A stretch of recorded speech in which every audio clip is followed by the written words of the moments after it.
Bismillahirrahmanirrahim. Alhamdulillahi Rabbil Alamin. Wassalatu wassalamu ala Rasulillah wa ala alihi wa sahbihi ajma'in. Alhamdulillah. Assalamu alaikum wa rahmatullahi wa barakatuh to everyone who is here. Alhamdulillah. So before we begin, I'd like to give a sort of introduction to our program, Mind, Heart and Soul, and also the speaker that will be giving the talk today, inshallah. So My Heart and Soul, or short known as MHS, is a mental health care program that incorporates professional practice with integrated spiritual solution. So not only just in terms of psychology and all that, we integrate a spiritual aspect to it, inshallah, with the help of Sheikh Hussein. So with the increased prevalence of mental health cases, especially during the MCO, this program was developed to promote mental health awareness and basically help among Muslim families and encourage open conversations on mental health care. So this particular talk will be level 1.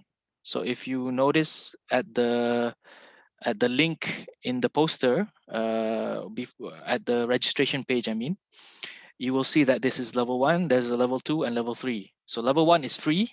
Level 2 and 3 are paid programs. If you're interested to join that, inshallah, everything is inside the link or the website, inshallah. So to introduce our speaker for today, his name is Brother Amar Abu Zahra. So Brother Amar is a licensed professional counselor and the head of programs and services at Relationary.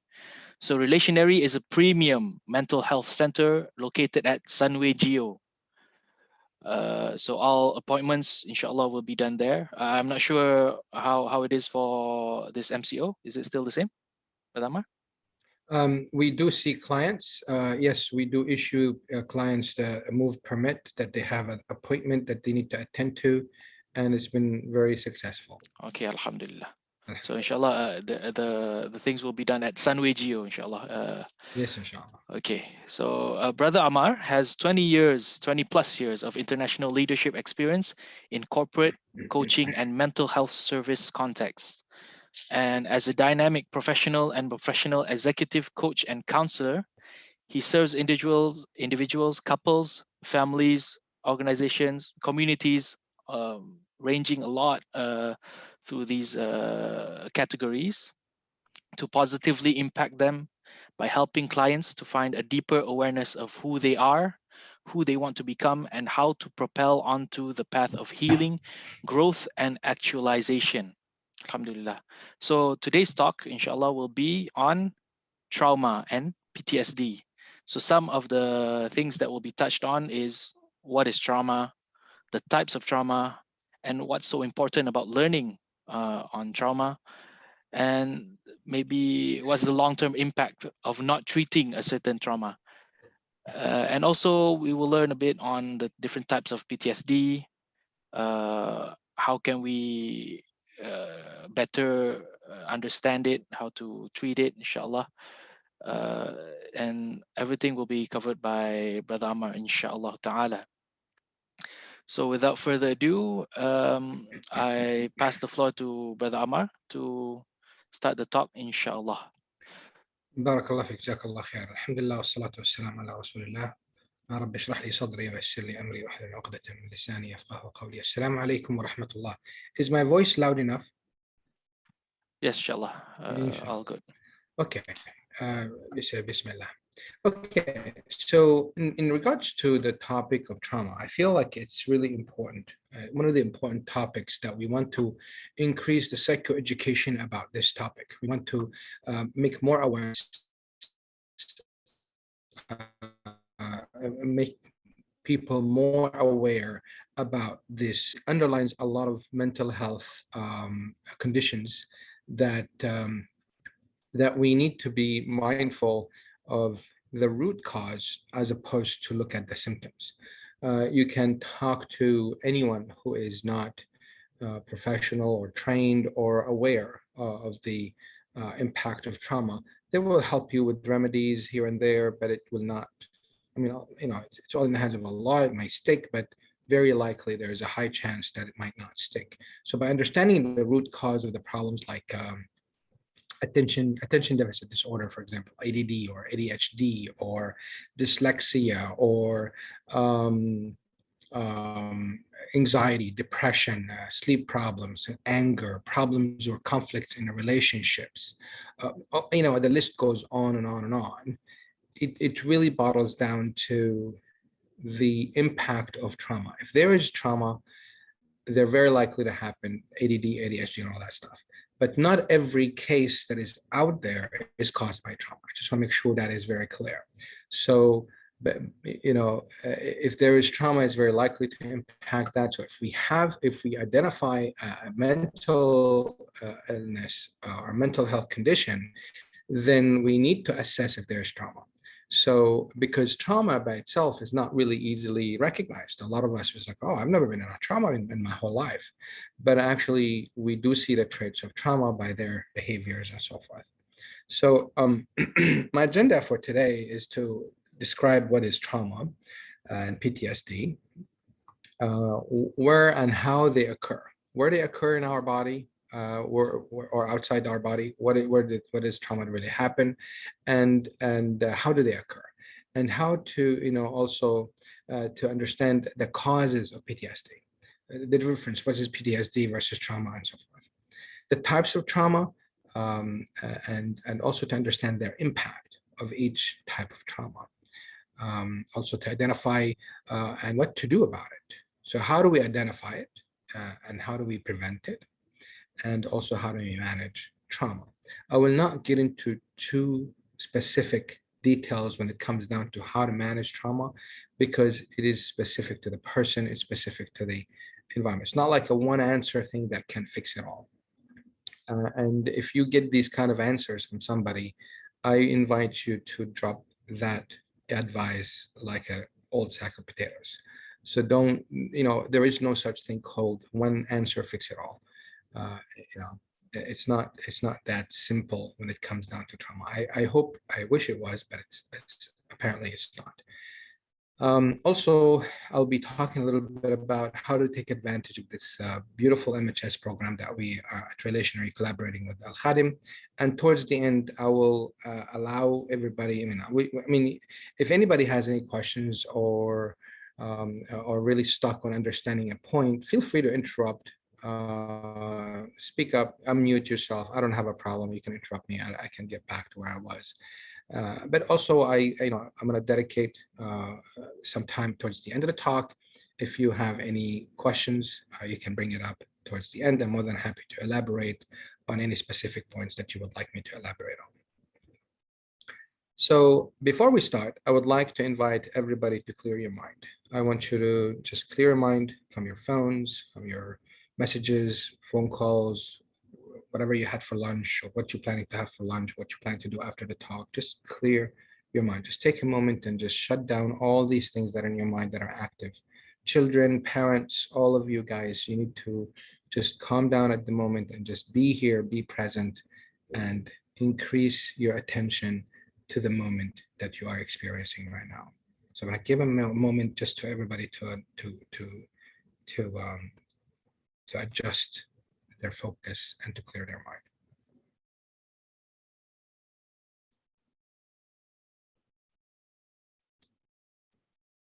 So the only thing you want to do at this moment is breathe. Yeah, don't forget to breathe.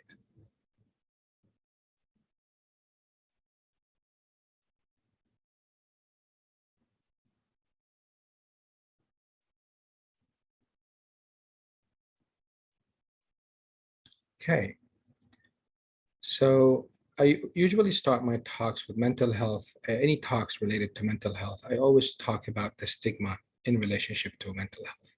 Many people are being accused of being either weak in faith or lack faith, and that's why they are having these mental health conditions. So it's quite common out there. There's an inability to empathize with people who have mental health conditions. And Others may tell you, a person who's going through a mental health condition, they would tell them your struggle is nothing, that's not really that serious. You should know what I've gone through when I was a child, when I was your age. And so usually we hear parents say these kind of things. Why you're making a big deal out of it? And you're trying to get attention, or you're so lazy, why you're so rude, why you're so weird, how come you do this, how come you do that? And they just label and judge people based on their behavior, but they don't understand that this behavior is just a surface. It's just the surface that people see, but what is going underneath it is really what we focus as professionals. What we focus on is what's causing this behavior. And I've mentioned in the previous MHS programs talks we had in relationship to the behavior versus what's going inside us. And I would like to invite you to listen to those videos. Another thing that people get when they go through mental health conditions, they get people telling, oh, it's only in your head. You're only the one who's seeing it, so you can change it. You need to toughen up. You need to strengthen yourself. Stop being a baby. Stop being a whiner. You see how I'm doing things. You just need to do the same thing. But they don't understand what the other person is really going through. And others, they say, well, if it's not physical, then you should be able to manage it. You don't need to get any professional help, or you need to see any doctors about mental health. You just as long as your body is fine, no problem with your psychology, so you don't need to worry about that. All these are general statements that many people that we have worked with, and we have heard directly from people that have experienced this kind of feedback from from within their circles, basically. And we just need to be mindful not to fall into that, and we need to empathize with someone who is going through a mental health condition. So we need to be, if we're not able to support them, at least understand that they're going through a mental health condition, and they're not crazy, they're not weak, they're not out of their mind. They're just going through rough times that they need to have specific attention to what they're going through. Okay, so this brings us to the introduction to trauma that we are focusing on to talk about today, inshallah. So many people think of trauma as it has to be a catastrophic event. It's not something that anything that other than war, disaster, or car, there's a hazardous problem. But actually, most of the cases that relate to trauma are on a daily basis that can happen to any of us at any stage of our lives is due to some kind of subtle, even if it's a subtle change that causes an overwhelming feeling. And yes, catastrophic events or serious accidents can cause that, but it's not only catastrophic events, and it's not only serious accidents that cause trauma. Trauma is any event or any situation that a person experiences that has some kind of subtle change. It doesn't have to be serious change, just a subtle change that causes an overwhelming feeling inside us. Okay. So the trauma refers to this overwhelming change that causes a person to feel severely threatened emotionally or physically or psychologically or spiritually even, that causes that this change may cause harm in any of these ways. So it can be a change that causes the person to feel severe threat, or that causes actual harm. Okay, so these two things are very important to keep in mind, is in relationship to that change, and also the people, how they react to trauma is not in the same way. So not all people will react to trauma or a traumatic event the same way, and also different types of trauma may provoke significantly different adaptation. So the trauma triggers a behavior. That behavior I'm going to be referring to as an adaptation, something that we adapt to. We learned on our own to save ourselves from that trauma, from that belief of being insecure. So not all people. So this is really important, because sometimes we have family that come in, and one person in the family, a member of that family, is is triggered, is actually impacted by a certain event, that many others, many other members of the family that were in the same event, but they were not, according to them, they're not impacted as he is or as she is. And therefore, we say that everybody is experiencing the same event. However, it's impacting them differently. So therefore, if this impact is differently, the reaction is differently. And I will talk more about that. It doesn't mean that only that person got impacted by trauma. It means it actually says that all of them were impacted by trauma, but how they reacted is different. And the severity of the impact also differs based on other factors that I will be discussing as well. So again, feel free to stop me and ask me questions if there's anything that you would like me to elaborate more on this. So PTSD, which stands for post-traumatic stress disorder, it happens post-traumatic. So it's after the trauma. And the effects may be lasting and can cause deep, for some people, not all of us. So it's not like a standard, if you go through a traumatic event, you will be having PTSD. That's not the case. However, the impact of trauma can show as part of the adaptation. I hope that is clear. So it can be a disorder, which makes it impactful, emotional pain or fear or confusion. Even if it happened, like if something happened like many, many years back, the PTSD can still exist today or can be still triggered. For example, if we would talk about war as a cause of trauma, someone who would come back from war, if they hear a firecracker on the day of Eid, they will be triggered. They will just be very annoyed, very scared, and that's just subconsciously. They're not at war, but subconsciously that sound is triggering some kind of traumatic feeling that they have had during war. So that's just an example that we can all relate to. This person may not be aware that this firecracker or the fireworks is connecting to his or her experience at war, but all they know is that I don't like firecrackers. I don't like fireworks. I just don't like them, and they just don't understand what's causing that.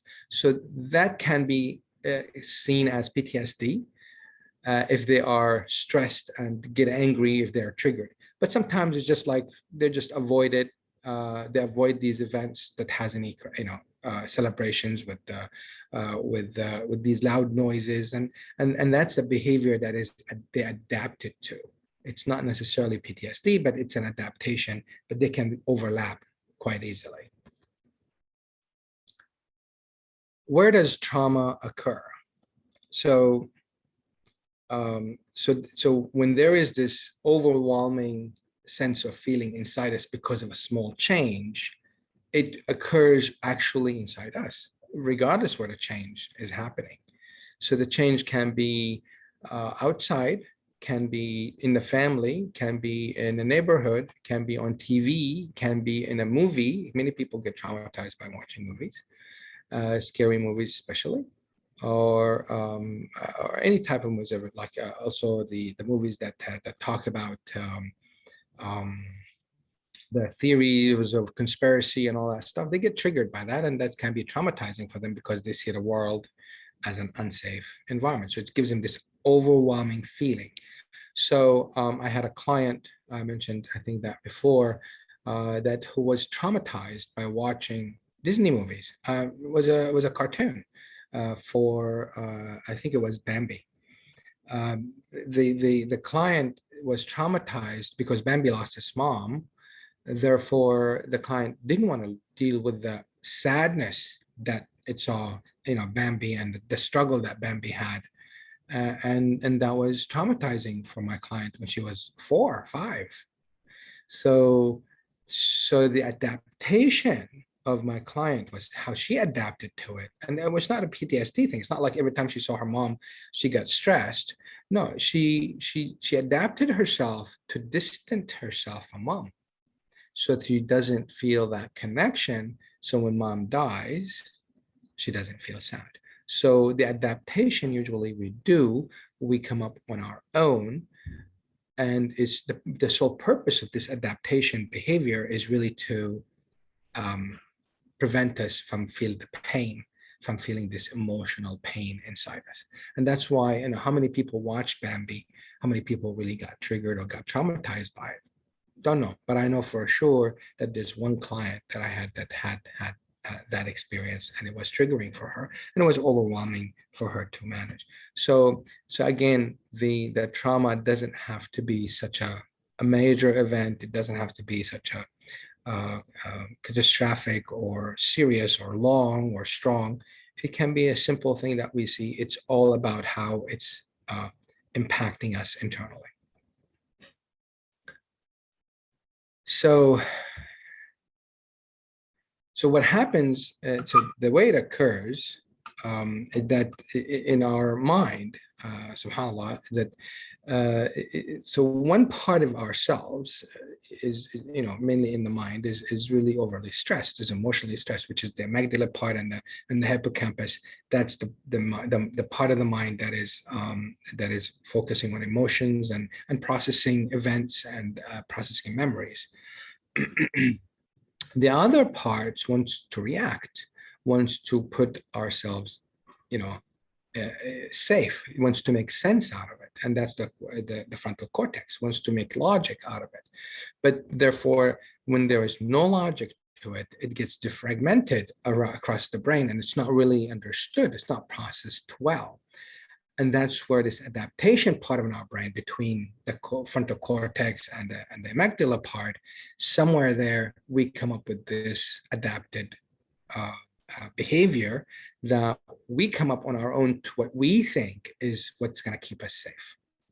So that's what causes trauma, this connection, the inability to process, or the intense change, or the change that impacts us emotionally, internally, and the inability to make sense out of it. And therefore, we have to come up with something to make us at ease and safe during that period. That can relate to many of the things that we see. As I mentioned, it can be as simple as watching a cartoon. So when we react, when this part of ourself reacts, it actually, we numb the emotion, the overly stressed part of us. It's just numbed. It's just the pain or that emotional wound is just cut off. We just deny it to exist, and therefore that wound stays in our memory, and it gets triggered by the amygdala every time that something similar to that experience gets triggered. Just like what I mentioned earlier about the firecracker, it can trigger someone who came from war, or who had war, or who lived through war many years, even if they were in the childhood years. So that's how it occurs in our mind. It stays there, it shuts off, and it gets triggered once the amygdala. So the amygdala is really powerful, subhanAllah. It's just amazing how the scientists have done research on the part of the brain, and they found that the amygdala stores the emotion as well as that memory together. So when the emotion is triggered, the memory is triggered. And when the memory is triggered, it's not the specific memory of war per se, but it's the memory of that emotion and how it was for you going through that trauma. And therefore you react based on that emotion, based on that memory of yourself being unsafe, without thinking really what's causing that. Many people say, I really don't understand. Why do I get angry when just simple thing happens? Just a very simple thing, at work or at home, or someone cut me off, at the road, there's road rage. Many people, I mean, if not all, they don't understand what's causing that behavior. It's very likely it's coming from trauma. And that's one thing that we can think of, that if you have any behavior that you don't understand, that you don't like, right? It's not something that Islamic, the Prophet, he said, do not get angry. And many people think of that you do not get angry, that means you cannot talk about anger. So it's totally two different things. So about the behavior of being angry, if you don't like it, but you're still doing it, just, that's an indicator that there's maybe some kind of trauma, a possibility of some kind of trauma in your past life. In your past life, meaning in your life before today, since childhood or since birth or even during inception until today. There's the past life that you had that you have experienced, but you don't remember. And that's something that what we do in therapy is we understand what's causing it and we heal that emotional wound in the past. So the adaptation, it shuts off the emotional pain, and therefore the the pain, it still exists. It's just that it, like you have a wound on your body, like an actual cut on your skin, and you just put not a band-aid, but you just put a piece of cloth on it. That's not likely to heal. That wound depends on the severity of that wound. That can also cause more problems to that part of your body, physical problems. And this is no different to the emotional wound. So the emotional wound is to the brain. The physical wound is, of course, to the body. So some of the adaptations that are not healthy, that we either freeze, we fight, we flight, we flock. What is freeze? Freeze is that we do nothing. We just stand there. And we just don't know what to do. And many cause a panic attack. Can cause someone just to collapse emotionally, and they just physically, they're not able to carry themselves. So they're not able to do anything. They just either collapse internally, but they're standing in front of you, and that's a freeze. They don't say anything, they don't do anything, and they just stand there. Fight is that they get angry and they fight you back, or they go fight against that change, that overwhelming change. They do something about it. They either confront it or they just try to defend themselves. Flight is they run away from it. They just avoid it, and not avoid it in the sense that not be around it when it happens, but actually, in addition to that, they actually run away from it. They don't want to deal with it, so they just totally avoid it. And flock is when when people get together, when there is we see this at war or any aggression or bullying at school. You find a group of people who are being bullied, they kind of flock together. But what happens when it's unhealthy, they flock together and then they either flight, fight, or freeze. So they either flight together, they flee together, they flight together, they fight together, or they freeze together. So any of these adaptations are not necessarily, these are unhealthy adaptations that our brain automatically puts us in this mode without us really thinking. So it happens subconsciously without our ability. So fight can be getting angry, can get physical, can get even, resentment, all that good stuff that we really, I say good stuff, but it's really made sarcastic. None of it is good. So it's really something that we need to be mindful of. If you see yourself falling into these adaptations, there is a possibility that there's some kind of trauma in your past that you need to really fix. And I'll tell you why you need to fix that in the next slides. So the freeze, fight, flight, and flock, they don't necessarily need to be physical and you see them. They can occur to you with someone who's sitting right in front of you, 2 feet away from you.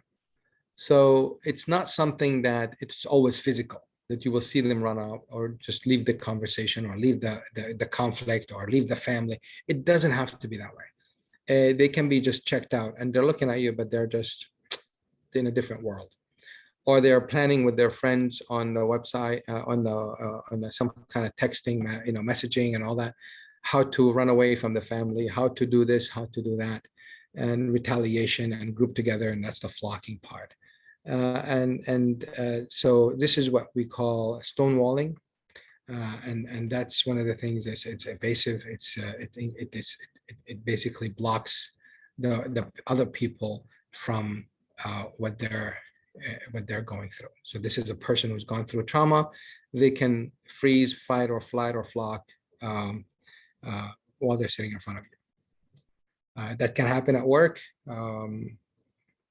People get together and during lunch they just bash their bosses, or the bosses, get traumatized by their subordinates, and they get together and they just bash and they talk. They flock and um, they flight altogether. They don't constructively confront the problem, so they run away from it as a group. So the emotional wound and adaptation. So the wound is actually, as I mentioned earlier, is not something that we see, right? It's emotional. Even for the person who's gone through the trauma, they're not likely to see that wound inside them. It just exists. And what I see is quote unquote adaptation, but I don't call it as an adaptation. I call it, that's my personality. That's how I react. That's how I've been doing it all my life. That's how I manage these problems. How I manage these situations. The fact that we might have some kind of trauma in the past, and that trauma has implications into our lives, and therefore, so the impact differs based on age, based on the situation, and based on the types of trauma. And the impact, the younger the person exposure to trauma, the more intense the problem, or the more intense, the less likely we understand it, or we identify that we have it. So the older we are, the harder for us to recognize.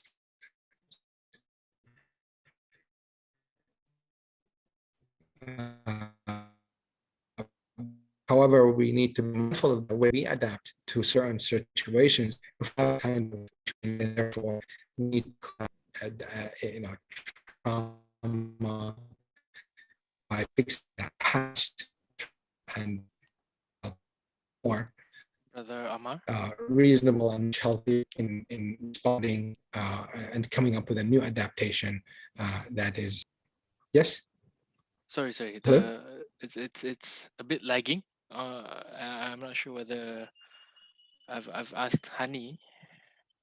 The internet is a bit like from I think on your side, is it?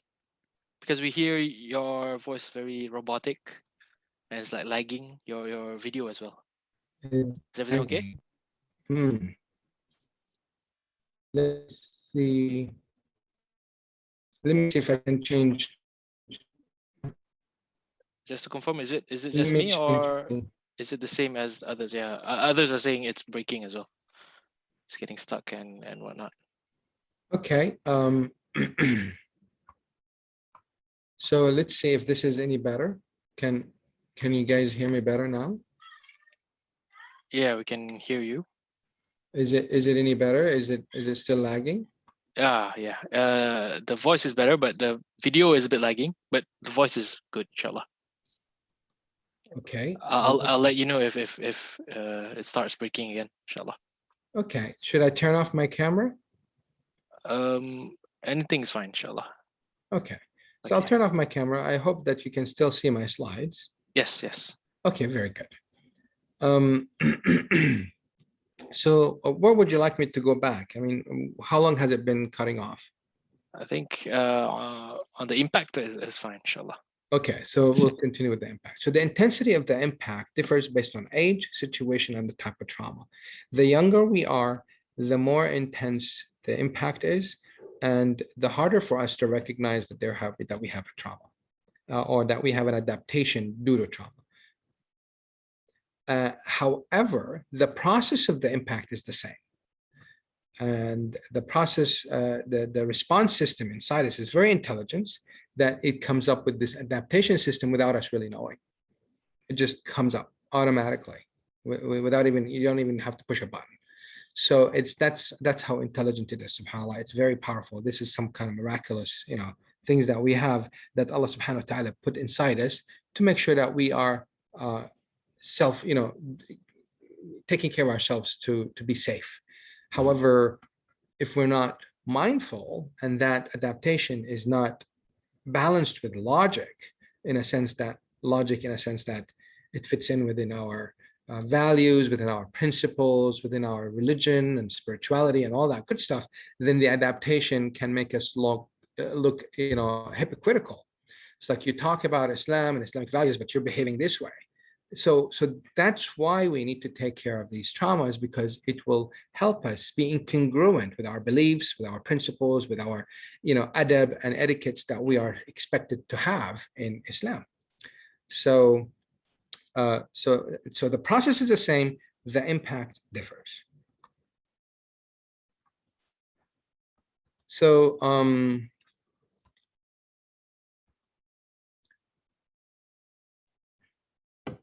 yeah, I'll be talking about the response system in a little bit. So that the healthy adaptation to trauma, instead of freeze, fight, or flight, or flock, it's actually to fix.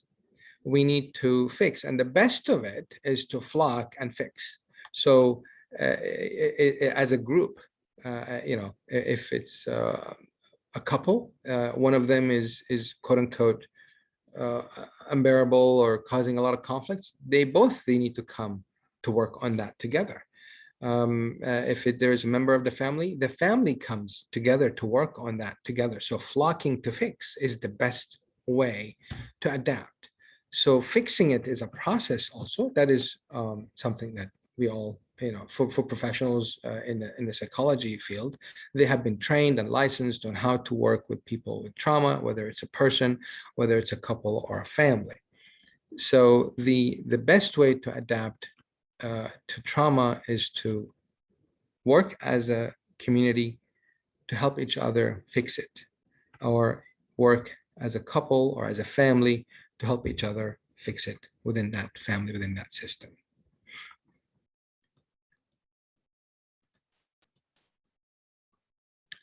Okay, so it gets us to the types of trauma.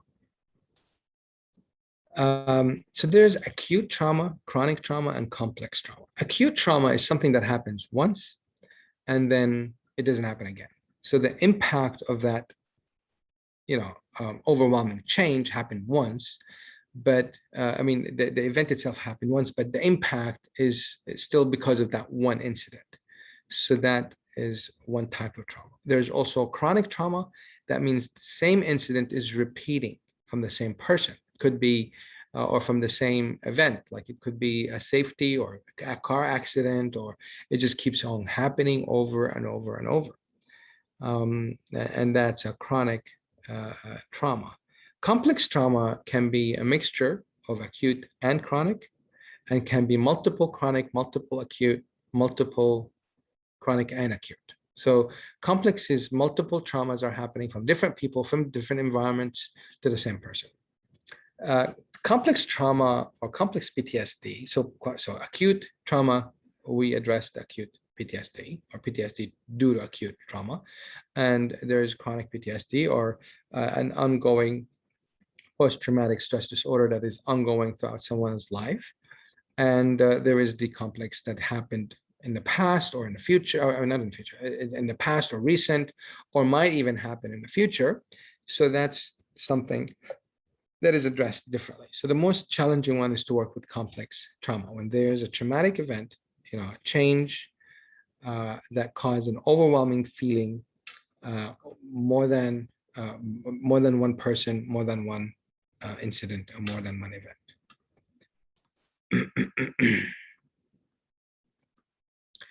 Okay. Another is something that, so the types of causes of trauma. So we talked about types of trauma. So the types of causes of trauma. It can be event specific, like I mentioned, is a disaster, war, accident, hazardous situation, all that stuff. And it can be relational trauma, which is actually what we call also, it's another name of it, is attachment trauma. And there are two types of attachment trauma: active trauma or absent trauma. So that is meaning that relational trauma that is caused by an active behavior, or relational trauma that was caused by an absent or inactive behavior. Meaning that,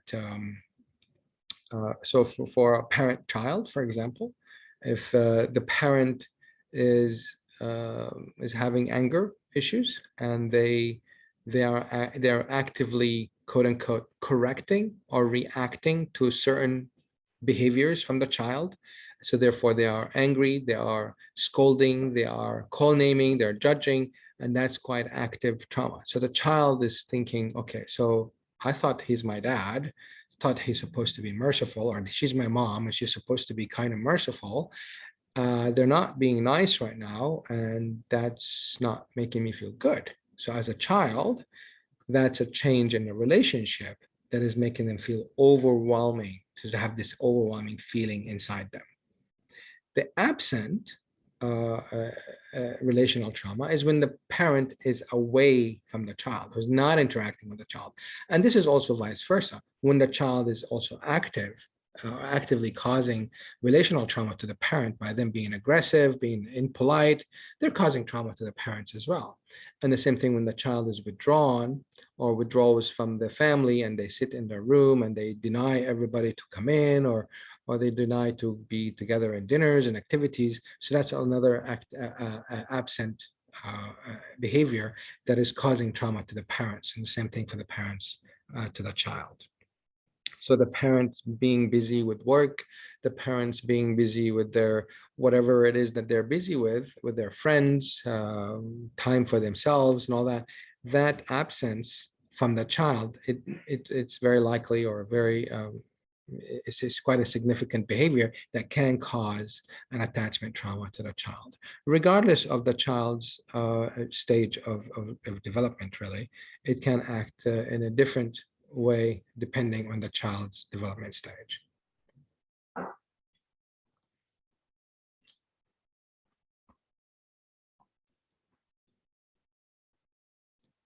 So what causes the trauma is that belief of fear of being or feeling unsafe, or feeling insecure.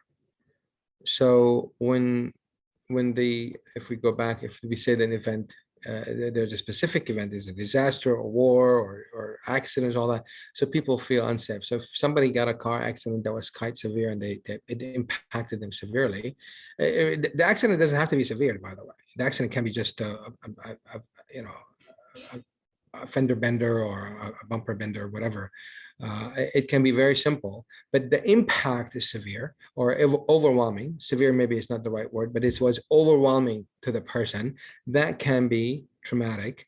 And therefore, their belief is that it's unsafe to be in the car, it's unsafe to be with this driver, it's unsafe to be on this road, and they start to associate all that. So they start to build their adaptation to that environment or to that incident, and they start to make their own adaptive behavior. So if this happened as a child, we call this an adaptive child. So the child adapts to it in a very reactive way and without really doing the right thing. So that's why when we adapt to it, we quote unquote, we get this, why are you acting like a child kind of thing. So we become, we resort back to our adaptive child when we are facing this trauma. So this adaptive child comes across as unwise and not able to control the event, but it's actually coming from an internal wound that is in the past. And it's just that we only remembered how we act, how we adapt to the situation that we're in.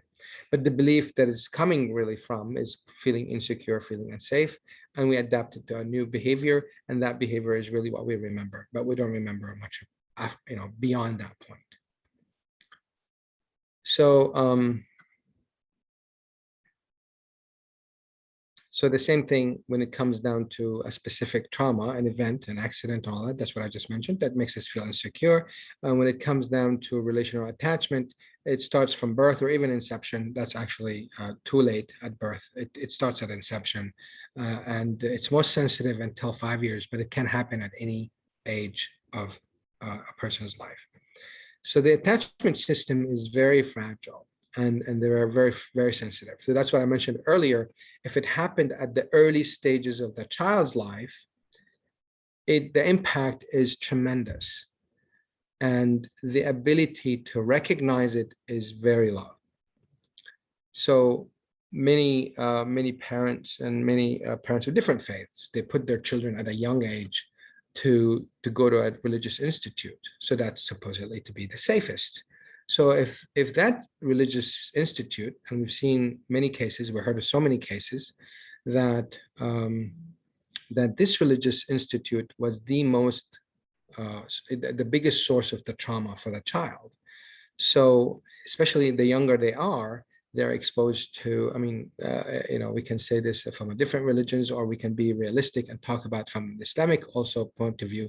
We have many cases that we heard about some religious institute that they sexually abused or verbally abused or physically abused children during their, madrasa or tahfiz or boarding school, or all these events, all these interactions with the child is going through. They are severely impacted traumatically by these events, and it's impacting them as well because of that fragile, sensitive part of attachment is severely impacted by this overwhelming feeling. How can I be beaten by this religious person? Supposed to be, Islam is about, love and peace and all that good stuff. And why is he beating me? Because I just made a mistake and I'm here to learn and all that stuff. So it doesn't make sense. It's overwhelming feeling. They shut off the pain and they bring up this adaptation that I just need to just be a good child. I just need to be a good child, and I just need to be a good child. And they just learn how to just please the other person without them really understanding what is causing that. So they grow up to be an adult, to always please the other person. And all their focus is to please the other person and to just, so they understand that I need to please them, so I am accepted. And therefore, they forget about what is causing, what is the whole, the bigger picture of all of this. So therefore, a bigger part of them is just gone. Their identity is gone. Their self-worth is gone. Their self-esteem is gone. All they care about is the other person and pleasing the other person. These people who have gone through abuse, by the way, generally speaking, if they've gone through some kind of, especially sexual abuse or physical abuse, or there's a high chance that they are not going to be successful in life unless they start fixing themselves and they address these traumas back in the days and to heal that emotional wound. So the attachment system, the way it happens, the way we make this attachment or this bond, it's a process of relating. Sorry, that's a typo. It's not relating, it's relating. So it's the process of relating. The process of relating is the process of the neuroception. And the process of neuroception is this, and again, it happens to any of us. It happens to at any age in our stage of our lives. And also this process, if it was disrupted, it can create trauma, and the trauma can create conflicts. So this process is about seeing and feeling. So the feel and the see, they need to match. They just can't have a mismatch. You cannot see a person who's a father and at the same time he's a dictator or he's a brutal person. It doesn't fit. The seeing and feeling, they don't match. So they need to match. So the process goes something like this. So this is a healthy process. So the child is thinking as a parent, he's like, I see you. I feel you as a parent. You're a loving parent and all that. And I sense that you feel me. I feel you feel me, right? So when the parent feels the child's pain, they service them, they bring in milk when they cry. So the child starts to develop, oh, my parent feel me, feels my pain, feels my hunger. Therefore, you see me. And if you see me as a parent, then I am seen, I do exist, I am accepted. It is a secure world. And that's the process that develops for the child. So how much cognition does the baby have when they're first born? Not much. The only thing that is happening is the feeling. The feeling is very strong. So that's why, I mean, I don't know if you guys noticed that if you have children, if you're in a bad mood and you pick your child, the child picks that emotion. The children picks the emotion of the mom in their womb. When the mom is pregnant with them, they also pick that emotion from the mom. The environment also, if it's a chaotic environment when the mom is pregnant, that is picked up by the child. So this process of the child sees you as a parent and the child feels you as a parent. And then when you feel the child feels you feeling them. That is very, very important. And that's why it makes it so sensitive. And that's why it's very, um, um, what's the word I'm thinking about? It's very delicate on how it happens. So any disruption of this process, things can go, out of the window, as they say. So therefore, the whole point of all of this process is that for the child to feel that they are being seen and they exist and they are accepted. Not accepted because of their behavior. I'm not talking about, unconditional love and all that. This is not what it's all about. This is not what I'm talking about here at all. This is about the child's perception of your behavior, of what they see about you and what they feel of you. So let's take a look at the process of relating for when it's defective and something is wrong with it. So the child says, I see you as a parent. I feel you as a parent. But as a parent, you don't feel the child. You are telling the child how to feel. You shouldn't do this. You should feel this way. You shouldn't cry. Why are you crying? Why are you so emotional about this? Why are you this? Why are you that? Just shut up about it. Don't need to cry. And many parents, what they do is they time the food and the intake and the food and the diaper changes for the child. And they are, this is something that happened, I think, in the 80s or the 90s. They came up with this, that you need to plan and you need to avoid the child from crying and all that stuff. That is detrimental to this relating process. We need to allow the child to cry for help. We need to allow the child to make the connection that I am responding as a parent. I am responding to their cry for help. They need, the children need to know and need to develop the ability that they are connecting with us through that process, and we are helping them to feel better. And they are actually, at the end of that interaction, they are gratified, they are happy, their belly is full, their diaper is clean, and they are just, wow, I cried and I got what I want. I must have people around me that really love me and they just want to help me, so the world is safe. So this is very important for us to understand as adults. If we didn't go through that as children, we're very likely have something inside us that we are moving on to our children. So again, it doesn't have to always be negative.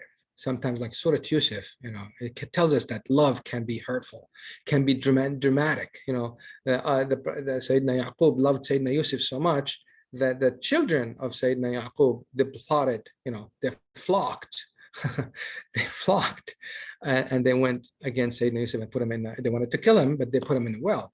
So that you see that flock because they want to be secure. They didn't feel secure towards the dad. So that's a relational trauma. You can think of it that way. I'm not justifying their actions, and it's not justified, but that's trauma.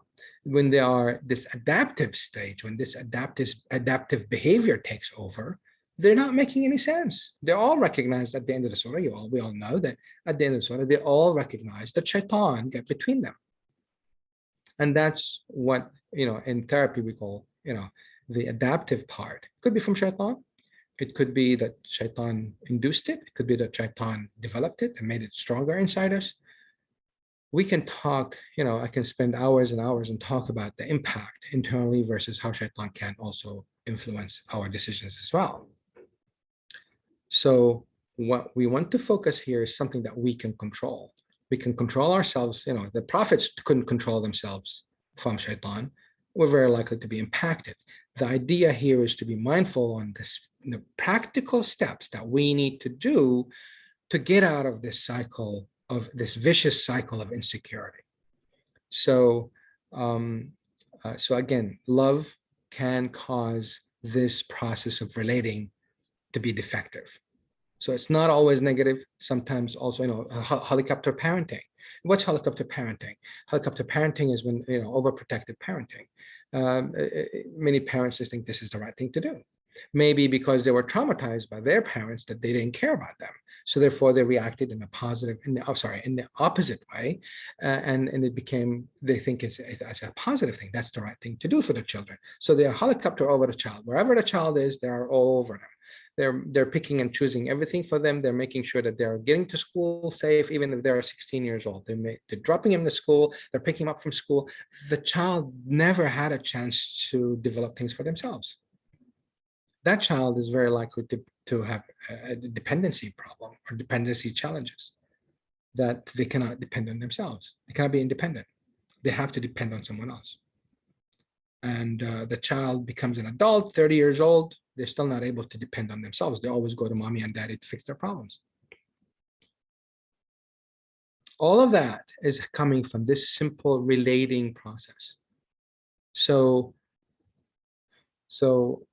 when the child says, I see you and I feel you as a parent, and you as a parent's like, no, you don't do it your way, I'll do it for you. You don't know, you don't do it that way. And the child's like, oh, the parent is, this person call himself dad or mom, they're not feeling me. I don't feel that being felt. I don't feel I am being felt. So therefore, I don't feel them, and therefore they don't see me. And if they don't see me, I don't exist. I'm not accepted. I'm not seen. I need to, so therefore it's not secure. I need to do some things for me to be seen. So that's where the adaptive behavior comes in, to allow us to have that insecure emotion to be secure.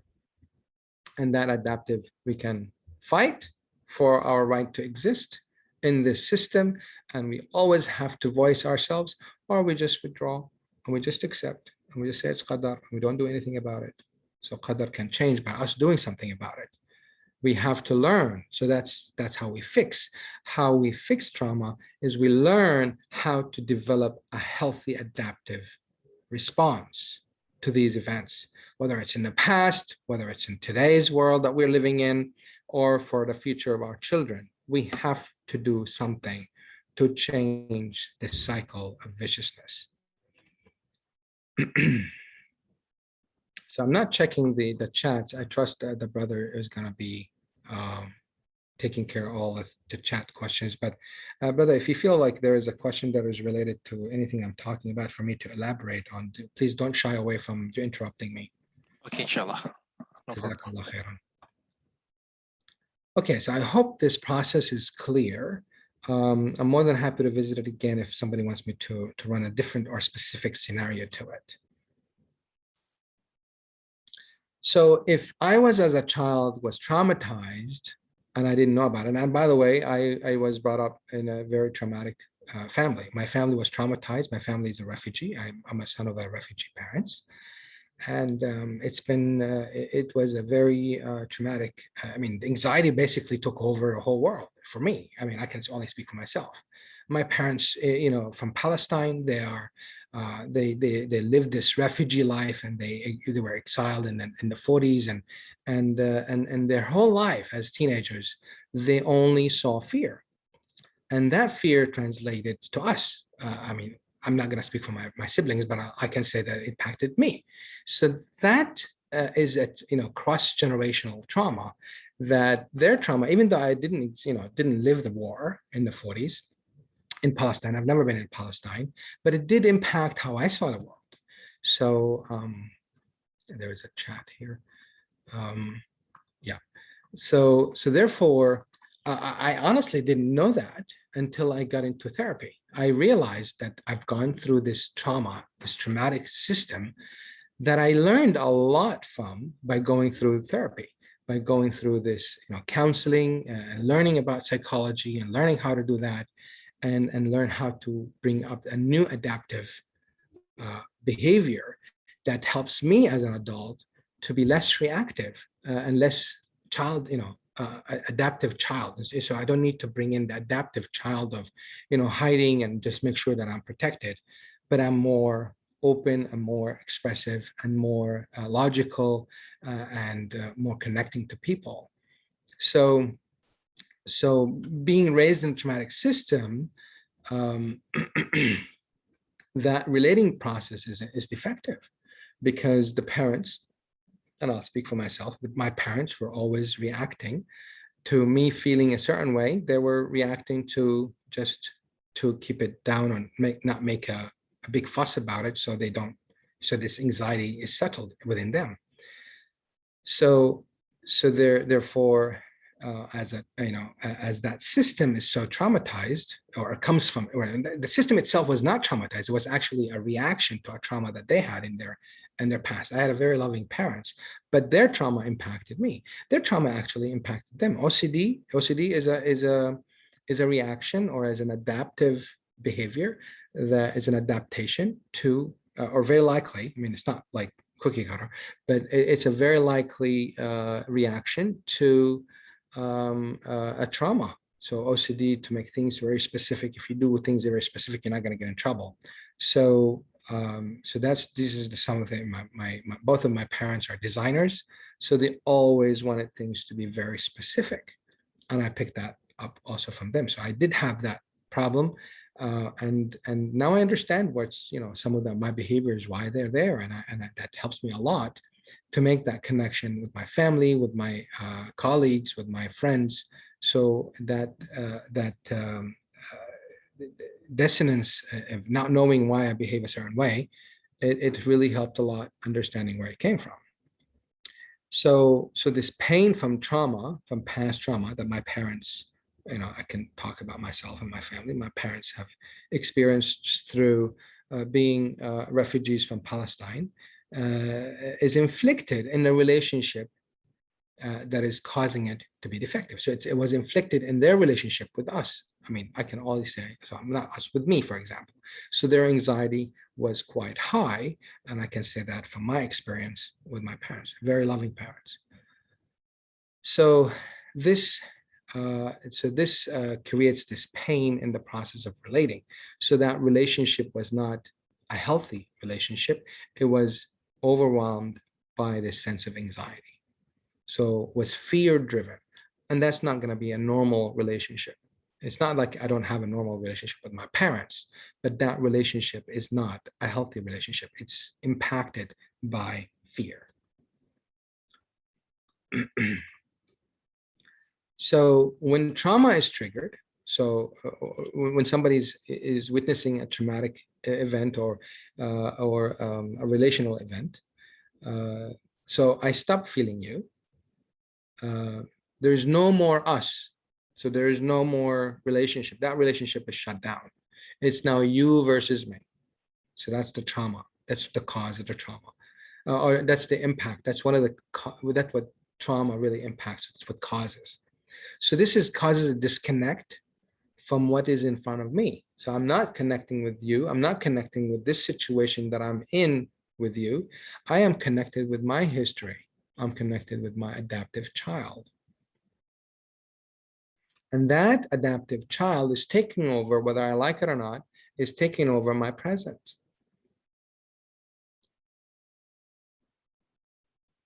And that's the adaptation that we bring into our lives. So understanding that, we build this skill to allow us to choose a better response than the adaptive child. And it's easier said than done. So therapy, what it does, it shows you the how, and it works. It just takes time, because this is a memory. This is the brain was, trauma connects the brain in a certain way. The connection of the brain is like the brain cells are connected in a certain way. When the trauma occurs, these connections are redone. They're reconnected in a different way. And that is a solid connection in the brain. And that happens over time. To undo all of that, it does take time, because we need to unconnect this adaptation, because this adaptation is really where it's coming from these brain cells are connected in a certain way. So it's just like a code. You connected this way, then you behave this way. So if you want to change the behavior, we need to change these neurocells to be able to come up with a better, healthier response. And that takes time. That's why therapy takes time. So it does work. It just needs commitment. It needs determination to what is it that you want. If you want to achieve this happiness in this life and the hereafter, you really need to focus on your behavior. And fixing your behavior, you need to look at what's causing it. Okay. So I mute myself already. Oh, you mute yourself already. Good. I'm sorry? Oh, I think that was Sheikh. He just came in. Inshallah. Okay. No problem. So Inshallah. I'll continue, inshallah. Continue, yes. So when we are in a system, in a family, it's really important to take turn. We need to take turn in trauma triggers. We cannot be all triggered at the same time. If one person is triggered from trauma, it's manageable. Even if it's a couple. If one spouse was triggered because of their trauma, the other spouse is able to manage that. But what happens most of the time is that one spouse is triggered from their trauma. It triggers the other person's trauma and the adaptive child. So both of them are triggered and conflicts occur. So that's why that's a vicious cycle basically that is created between a couple or a system at home or in the family or at work even. So what happens when someone is triggered by their trauma, it is very likely going to trigger someone else's trauma, and they're going to react to that. So you have two children basically fighting. And you correct me if I'm wrong. If you ever been in a situation that after you reacted in an unhealthy way, you're like, I can't believe I said that, or I can't believe I did that. That's not me, and this is very common. So this is not me part is actually that's where your adaptive child is took over. That's why it's not you, it's your adaptive child. But we don't know that. So that's what I'm here, just bringing awareness about these behaviors that we don't understand what's causing it. It's really happening from our children, from our child's experience, that adaptive child that we have. So if one person got triggered because of a trauma, I mean, this could be, for example, let's say that I come from an adaptive family that we all adapt to fight, right? We always need to fight in order for me to be represented or to be existing and all that. So if my spouse walks in at home one day and she said, oh, I can't believe this mess here, and why you're not doing this, why you're not doing that, and what triggers me is being criticized, traumatized about how bad I was as a child, and not being criticized by my parent. I mean, this is a hypothetical, and that's what I did before, because I come from an adaptive family that you need to fight for you to exist. So I'm going to fight with my wife. I was like, whoa, why you don't talk to me like that? You don't come in here and telling me what to do and what not to do, and you cannot judge me this. So I am in the fight mode. And if she is coming from a fight mode or fight adaptation family, she's very likely to fight back. And that vicious cycle continues. And we think that they have a problem in marriage, and we talk about, reasonable, what's not, but actually what's causing it is these two children actually are fighting. 4-year-old children or 6-year-old children are fighting over a toy. And that's just not adults. So we have people who are chronologically 30 years old or 40 years old, but emotionally they're 5 years old or 3 years old even. So when we want to grow, as part of growth, we need to grow physically, mentally, our ability. So mentally is not really knowing how to do math. That's not mentally. Mentally is the ability to come up with wisdom in your life, to bring wise solutions in your life. That needs to be, so cognitively, so we have a birthday so for those who celebrate birthdays, they only celebrate the physical part, the chronological part, but they don't celebrate the emotional age. Or maybe they celebrated once because maybe they are 1 year old, because they cry every time they're hungry. They get hangry instead of hungry. So they get angry when they feel hungry.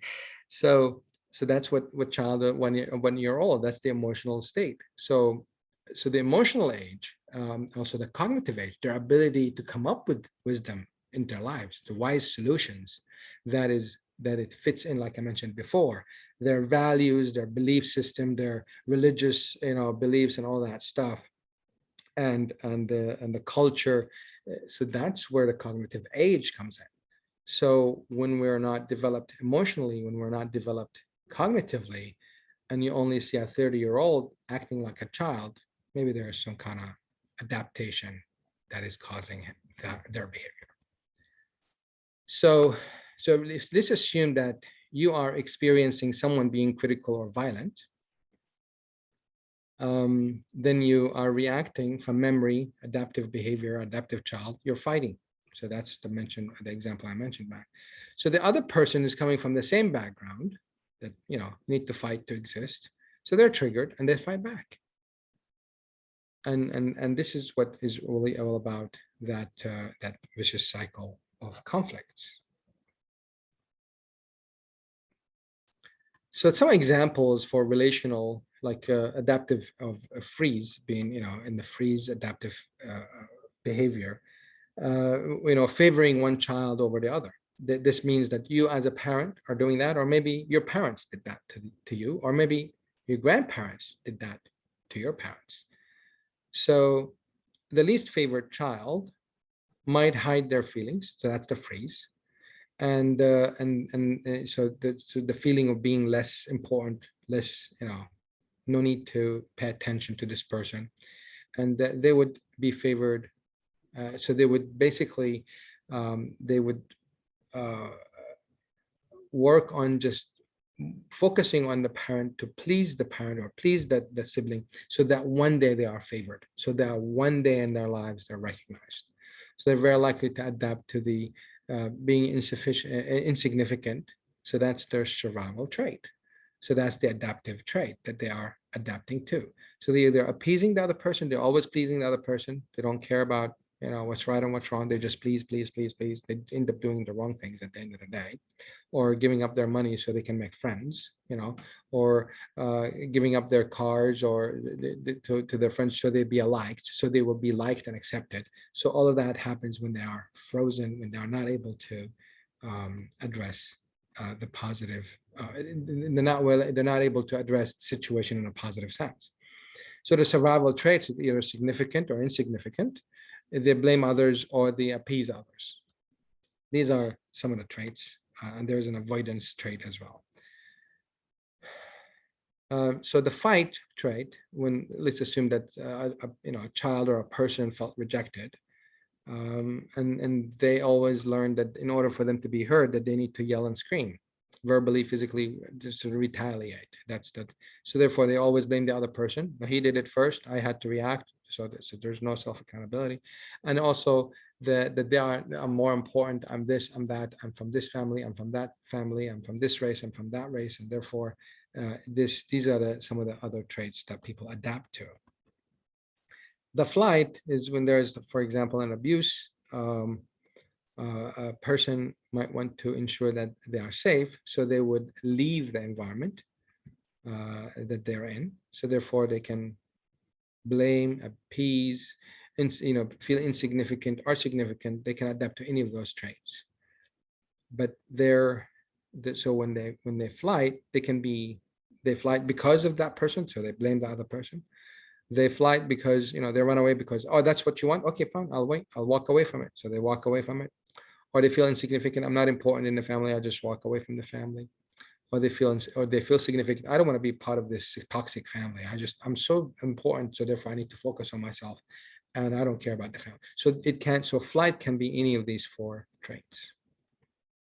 So as I mentioned before, the flock is so one person can flock with other people, but they'll end up doing one of those or a combination of the same traits. So they'll be doing it as a group. So it's pretty much different as an individual, but they do it as a group. So how to identify trauma?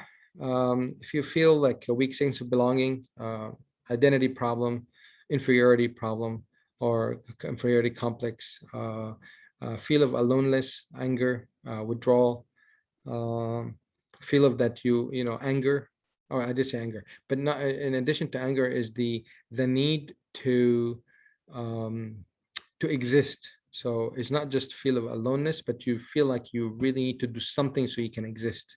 So these are a few things that that can relate to there's some kind of trauma there. But again, if they exist, it doesn't mean that there's trauma, but there is possibility that is caused by trauma. Very likely, a significant chance of it um, caused by trauma.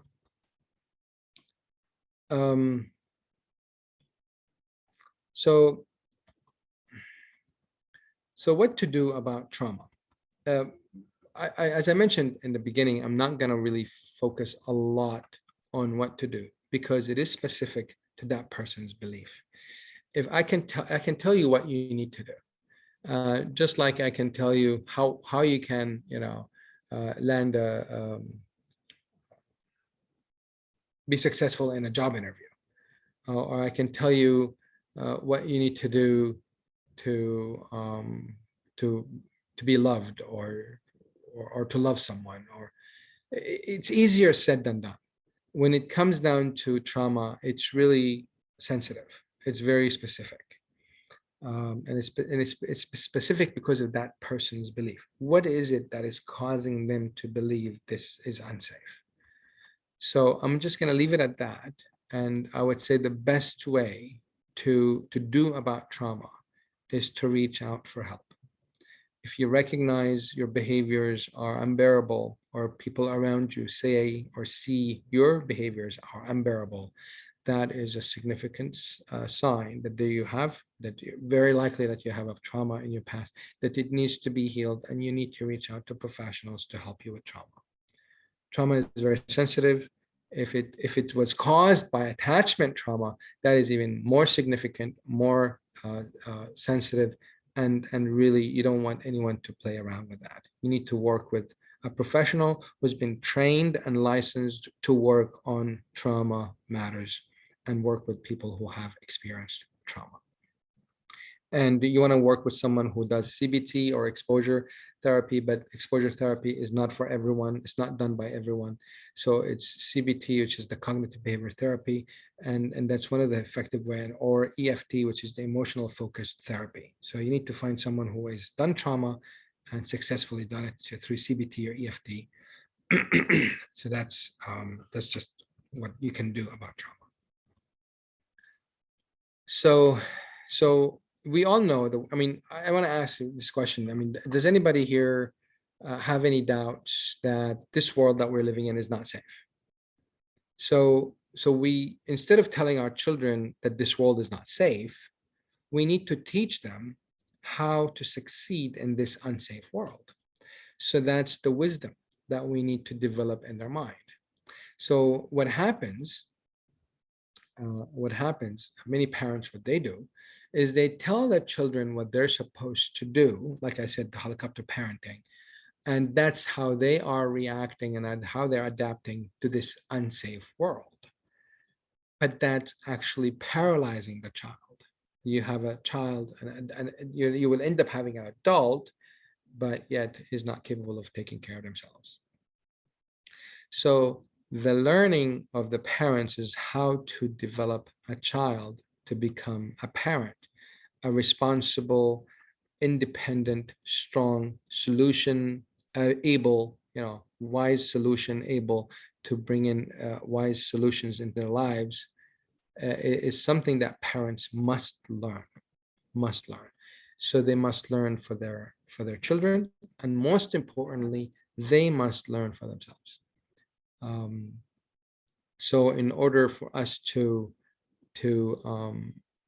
teach the children, so it's about teaching the children, not telling them or doing it for them so they are safe. So it's about the child develops that wisdom, ability to flock and fix, as opposed to run away, fight back, or just freeze and do nothing. So that ability is done through parenting. That skill is done through parenting. However, most of the parenting, like we all gone through, we do parenting either exactly how our parents did that to us, excuse me, then we do end up parent our children either exactly how our parents parented us, or the absolute opposite of how our parents did to us, or we just end up doing neither one and we just come up with our own. It becomes even more disastrous than the other two. So it's a skill to teach a generation on how to develop this wisdom, this logical wisdom that is able to bring us solutions. So therefore, I call on all of us to unite and fix. We need to flock and fix. We need to flock and fix our families, and we need to flock and fix ourselves. We need to recognize that we all need to have this adaptive, behavior gone from our lives. We need to be able to come up with logical, wise, wise and logical solutions that is going to be helping us to be successful in this dunya and in akhirah. So so we have a missing piece. So a relationary couldn't do it alone. We AlKhaadem, couldn't do it alone. It's not something that they can do alone or something that a relationary can do alone. Relationary and AlKhaadem, they are collaborating with this program, and we are providing this program to the community and to everyone in Malaysia, and we still cannot do it alone. The missing piece is you, the audience. We need the audience to be engaged in these kind of programs, to be engaged in the healing and the fixing.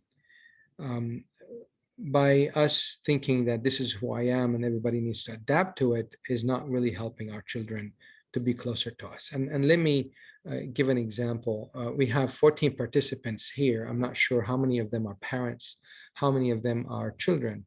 And I just wonder how many of those 14 are a family sitting together, decided to do something as a family. My guess is 0, and I could be wrong. But that's what we really want. We want the family to be bonding. We want the family to be together. They don't have to do everything together, but they need to have some kind of togetherness in some in such activities when it comes down to self-care, when it comes down to self-improvement. And the MHS is no different than that. It's all about self-care and it's all about self-improvement, whether individual, couples, or families. So we need you to participate. We need you to give feedback. We need you to engage. We need you to be part of this program, not necessarily to sign up, but also to give us feedback and give us improvements where we need to improve. We all need to be engaged in fixing the family. We fix the system that we are in. So you may come up, you may came from a system that is traumatic, like I did. I said that earlier. You need to be engaged. I have been engaged, alhamdulillah, and it's been fruitful, alhamdulillah. So the process is still ongoing. It hasn't finished. We are on ongoing improvements. So therefore, we all need to be in this ongoing improvement process that we can all benefit.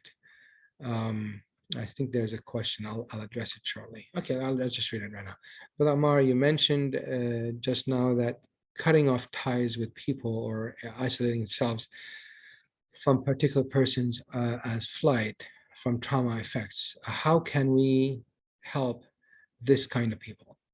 Well, this is a very important question. So we need to understand, and that's the empathy that we need to have towards these people. What is causing them to cut off? They're very likely cutting off to save themselves in a retaliation. They're cutting off so they make sure that they are safe. That's number one. Because they have this belief, this relationship that I have is not safe for me. So therefore, if they feel it's not safe, we empathize. We must copy their emotion. They feel unsafe, you say, yes, you're right, it's not safe. What do you want me to change so I can make it safe? The answer to this question might take a minute, an hour, a day, a week, a month, a year. It can even take a decade, because for that person's reality, it's an unsafe connection. I must cut it off.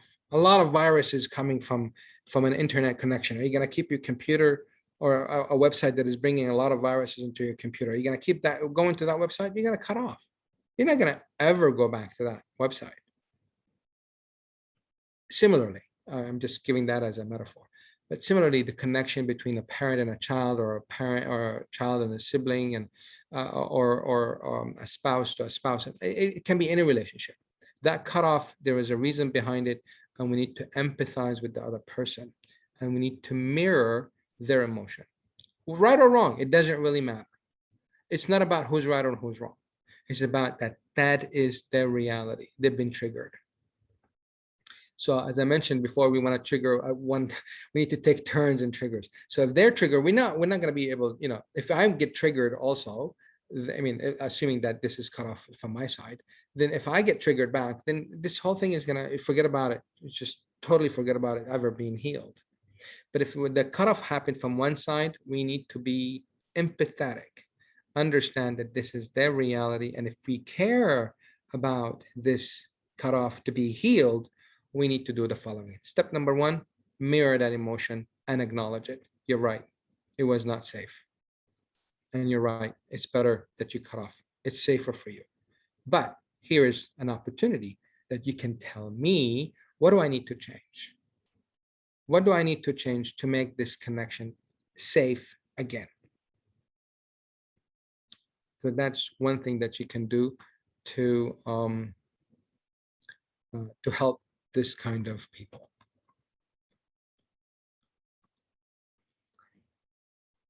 So as I mentioned, that we need you to be participating, and this is a beautiful participation by asking questions, giving feedback, and being engaged.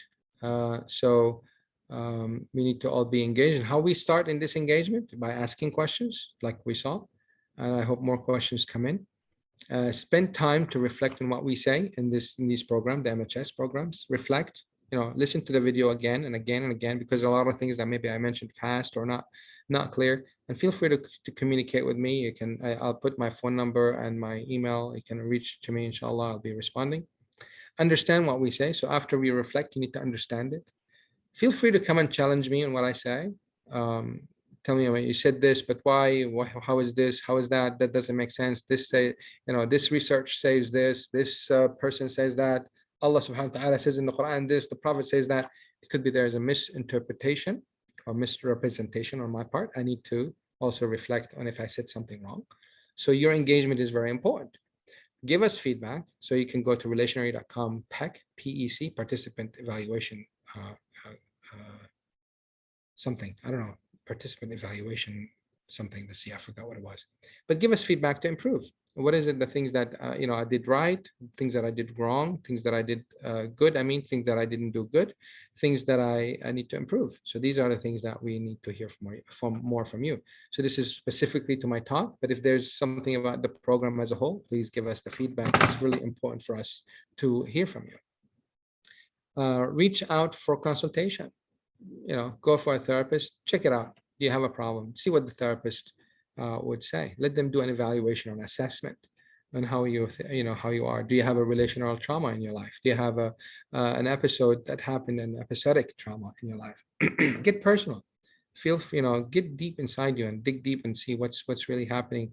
Like, for example, if you have a behavior that you don't like, go find it. You should be able to dig deep and find it. If there's something there, you'll be able to find it.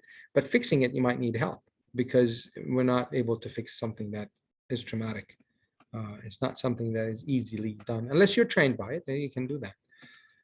Start with yourself. We want to fix the family. Let's start with each. For all of us, we need to start with ourselves. Share this video and many other videos of this program. Share it with your family. A family member or a few family members or the whole family. Put them together, instead of watching a movie or anything.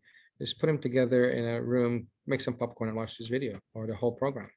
Do the same thing with friends. You can share this video to friends. Invite a family member in the next program event that we have. Bring him to these talks. I invite you to do that for a family member or even a friend. More than happy to have you folks. And I think there is another, oh yeah, the online screening. Yeah. Yep, So the brother beat me to it, and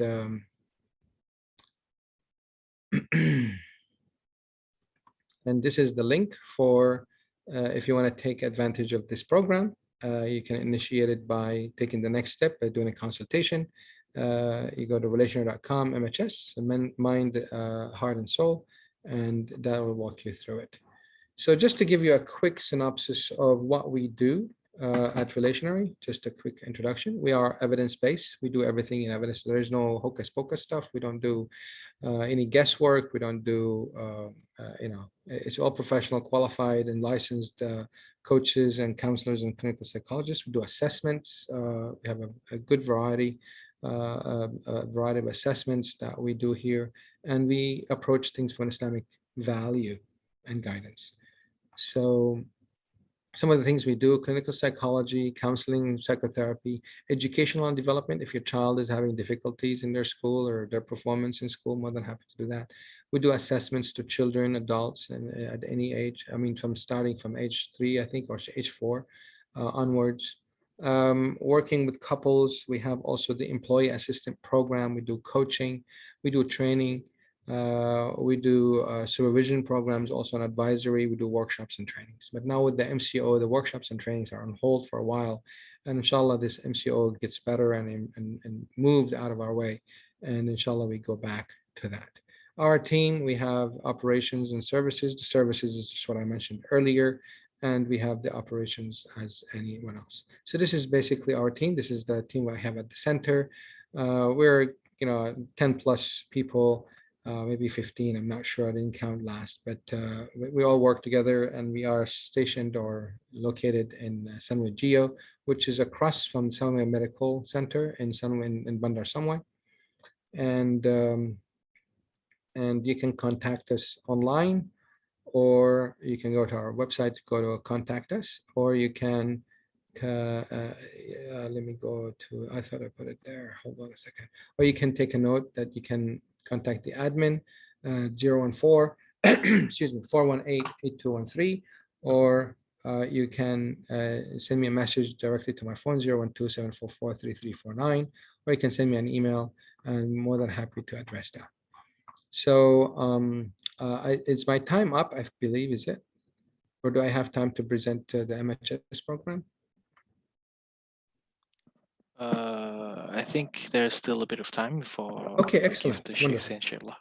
Inshallah, sounds great. So the MHS program, which is the Mind, Heart, and Soul program, in collaboration with AlKhaadem and us, and in collaboration to make this program, inshallah, effective and helpful to the community. So level 1 is the free talk that you see in today, and we do an online assessment. So you can, once you're done with the talk, you're interested to move forward, you can go ahead and click on that part. Let me see. Where's that link? Let me just walk you through it really quickly.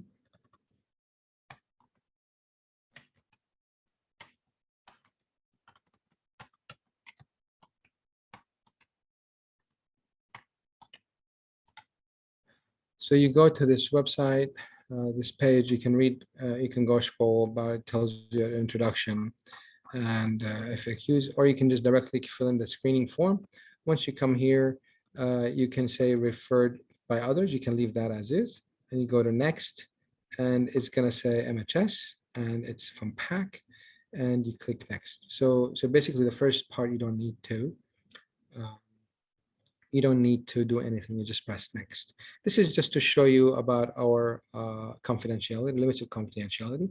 So when you come to us, everything you talk to us about is confidential, and we will not share it with anyone without your consent. So even though this is a collaboration with AlKhaadem, if you do not want us to share this with AlKhaadem or with the Sheikh, when you talk to the Sheikh, we will honor your wishes. However, we are required by the government to break this confidentiality if there is an attempt to self-harm or harming other people. So that's the only thing that we want you to consent on. You just know that if you consent, you press yes, and then you continue to fill the information about yourself so we can contact you and work with you in the treatment journey as you need. So that's basically step number or level 1.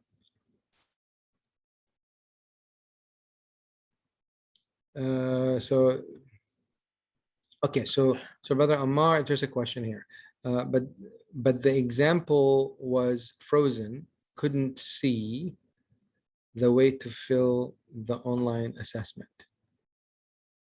I'm not sure I understand. The example was frozen.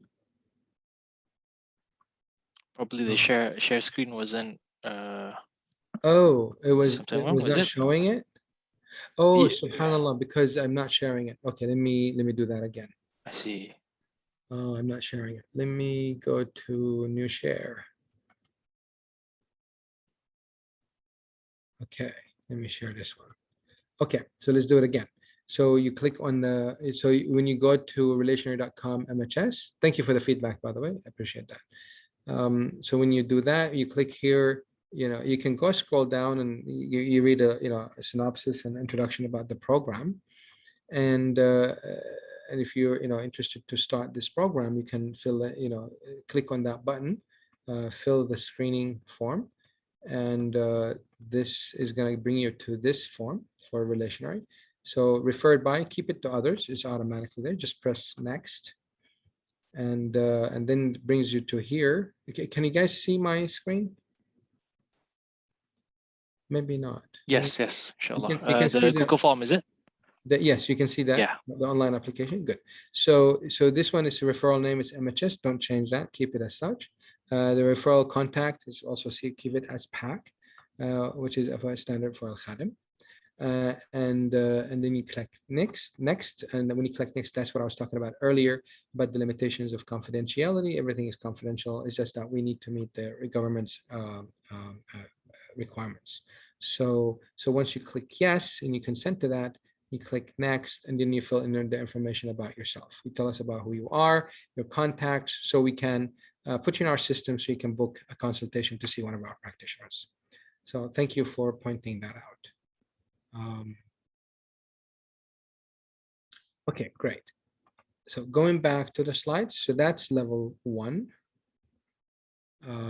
What I just mentioned, you submit the screening form, and then we will take care of you, inshallah, with that. The result will be shared with the clinician. So once you do the assessment, you tell us about what's going on, the results will be assessed with or be discussed with the clinician. Level 2 is you will have a session with relationary psychologist and then a session with the sheikh. So the results of this assessment will be discussed with the psychologist. And if you consent, we share that information with the sheikh. If you do not consent, you meet with the sheikh, you tell the sheikh whatever it is that you want to tell based on what the psychologist told you, and the sheikh will work with you. The sheikh, mashallah, he's quite helpful, and we collaborated on a few cases. Alhamdulillah, it's been really, really successful. Sometimes when there is no consent from the clients who are participating, it can delay things a little bit from collaboration. But however, the effect is minimized on the participants' benefits, so they all benefit, alhamdulillah, throughout this process. Level 3, if you move on to level 3, you'll get 3 sessions with Relationary, with the therapist, and in return you will need to do some 2 activities with AlKhaadem. So these activities are no examples here, but it could be some sort of like maybe volunteer with us. Volunteering, or attending talks or something like that. That's what I remember. Inshallah. Yeah, alhamdulillah. So that's basically the level 3. So if I go back to level 2, you can see different levels of professionals. So you can see a supervised intern, meaning that they are doing their master's program, they are being trained at Relationary, so you can see them, or you can see a professional practitioner, or you can see a senior practitioner. And you have a choice to pick from each one of these. So it depends on the severity, it depends on what you prefer. Yeah, so these are the activities. The community enrichment program to volunteer in one of these programs, or to attend one of these programs, or to volunteer in other programs that AlKhaadem, mashallah, have been quite effective and consistent on that. And that's pretty much it. I'll leave this slide here for Q&A. I'm open to have anybody's questions and answer. I'm more than happy to address it as needed.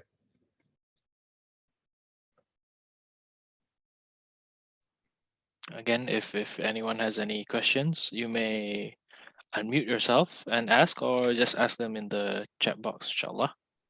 Brother Amar will answer your question, inshallah.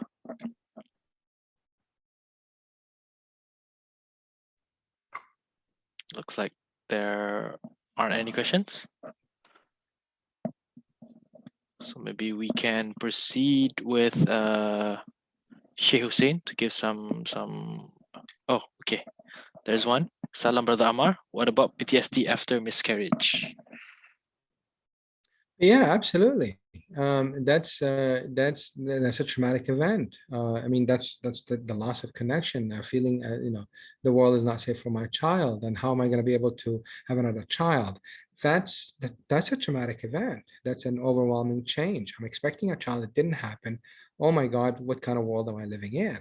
So that PTSD is valid, and that's an acute. It happened once, for example. So that's an acute trauma that needs to be addressed.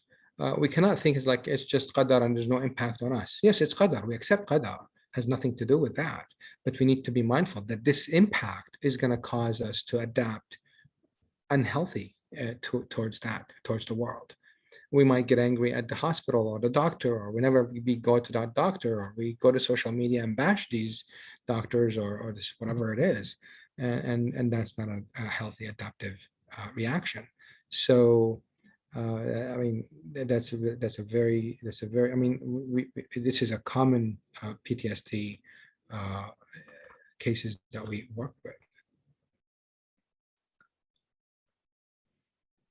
There's another one here, Brother Amar. Brother Amar, please give examples of relational trauma, couples, active/absent. Sure. Yeah, sure. So assuming that, because I give an example of one spouse coming, both spouses coming from a fight adaptive style. So if we were to take, so the one spouse is coming from an adaptive style that is fight, the other one is coming from flight or freeze. So when one spouse triggers the spouse with the fleet background, or freeze, so not flight or freeze, they are triggered, but they are distancing themselves. So they give you the silence treatment. That is the absent. So they are not engaging in the relationship. So they're disconnecting, but without saying a word. They don't understand. So the other parent, the other partner, the spouse is triggered. Is like, why am I being rejected? What did I do? So they don't understand what they did, and therefore they are also triggered and traumatized, and may have brought in some trauma. If they have gone like trauma of being rejected in the past, that's very likely to trigger them, and they'll be adaptive and they'll come and fight. Why are you ignoring me? Why aren't you? So they are really aggressive. So that's the fight that they come from. So they are aggressive, and the more they are aggressive, the other spouse, the more they are withdrawn. So I didn't say husband and wife because I don't want to stigmatize this, because it can happen regardless of your gender. So the wife can be aggressive and the husband can be withdrawn. And the more the wife is aggressive because she is feeling rejected, so she is actively responding to that feeling, because that's how she adapted as a child, to actively respond to that system that she came from, because you need to fight. And the husband, let's just assume that that's a husband, he comes from a freeze. Don't do anything, run away, go take Tarek while your wife is crying and screaming. Just go for Tarek with your friends. So that's the behavior. So when he comes back, the wife is still active. I'm yelling, I'm screaming, you see the state that I'm in, and all you do is just go out and you have coffee or you have Teh Tarik with your friends and you don't care about me and all this. This never ends. So again, the husband will withdraw again. So this active and absent will continue. So this, it could be triggered by being absent. It could be triggered by being active. I hope I explained it better this time.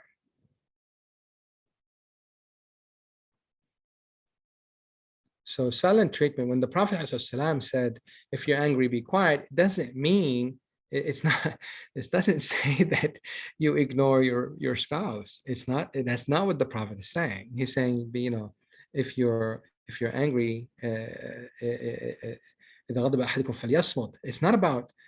about to give the silent treatment. That's misunderstanding of the hadith, 100%. The Prophet is saying that we don't, you know, falyasmut means do not say foul words, do not react to that anger. But what if you are, you know, triggered and angry, but you want to say something beautiful? Does that mean that you follow what the Prophet says, that you don't need to say anything? What if you want to say something nice? Does that mean the Prophet says don't say anything? No, of course not. If you learn how to say something nice if you're angry, then you need to say it. Therefore, that's not what the Prophet said. So if you're angry, you learn how to say now something nice to reconnect with the wife, for example, who was angry at you, or the husband that was angry at you. But that's where we learn. Okay, so it seems like another question. Am I right? Yes, there's another question. Sure. So, Shukran, I'm trauma informed. Super grateful finally an Islamic approach available here in KL.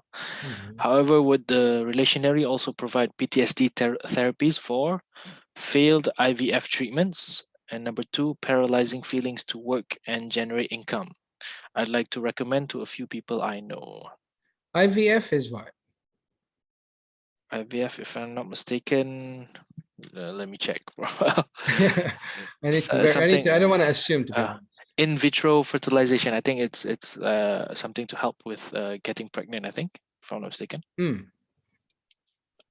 Okay. Let me post it if I'm correct. Do correct me if I'm wrong, sister. Yeah.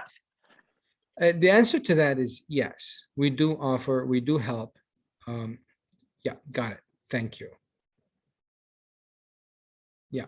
So we do help in all types of PTSD. Again, the PTSD process is the same. How we treat it is specific to the person.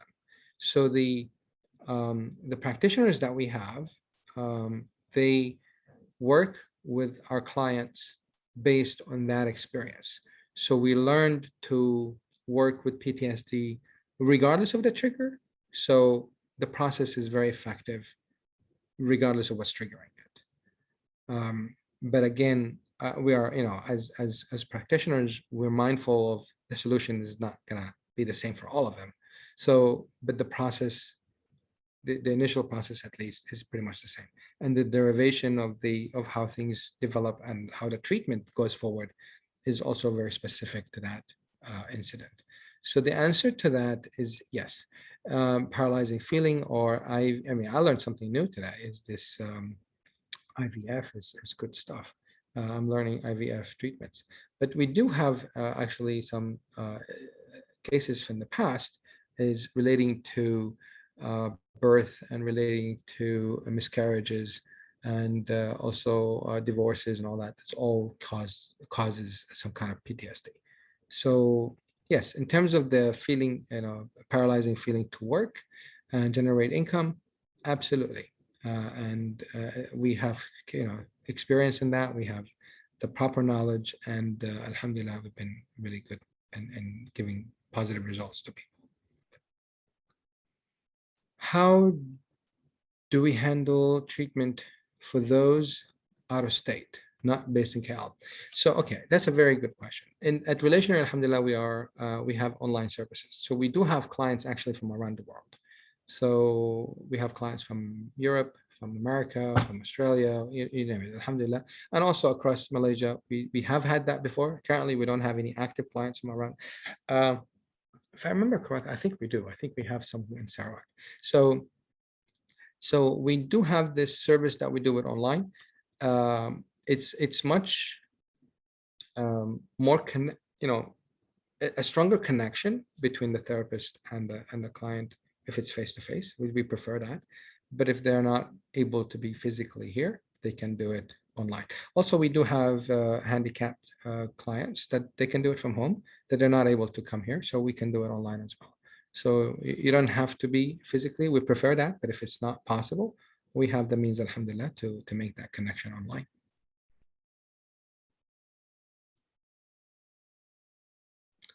Yeah, alhamdulillah, everybody's engaging, and that's what we need from you folks. These questions, these feedbacks, and how to. Alhamdulillah, my pleasure. We need this feedback. We need these questions, so we all understand the importance of fixing, this trauma inside us, so we can improve and flourish. The flourishment model is something that I spoke about in the previous talks, but flourishing is very, very important for us to be successful Muslims in this world. We don't want to react to our adaptation, so we can end up being, getting happiness by doing bad behaviors and bad habits. We don't want that in our lives, but no matter how many lectures we say that is haram, haram, haram, cannot do it, not supposed to, not should do, you shouldn't do this, you shouldn't do that. Now, alhamdulillah, at Relationary, we bring in the how, very practical steps on how you can be, bad habit free. You can free yourself from all these adaptive behaviors. So, and we're grateful and thankful to Allah subhanahu wa ta'ala first and last for being able to do this for our community. And we're grateful again, secondary for Khaadem, Sheikh Hussein, his engagement in our activities and supporting us in his dua, I'm sure, because we do feel his dua, alhamdulillah, and the engagement with the community. So we are, alhamdulillah, grateful. Yeah, keep the questions coming. If more questions, more than happy to address them. Okay, so inshallah, the questions can keep on coming, inshallah. But for now, maybe we can pass it to Sheikh Hussein Yi to give a few words. Sheikh, are you there?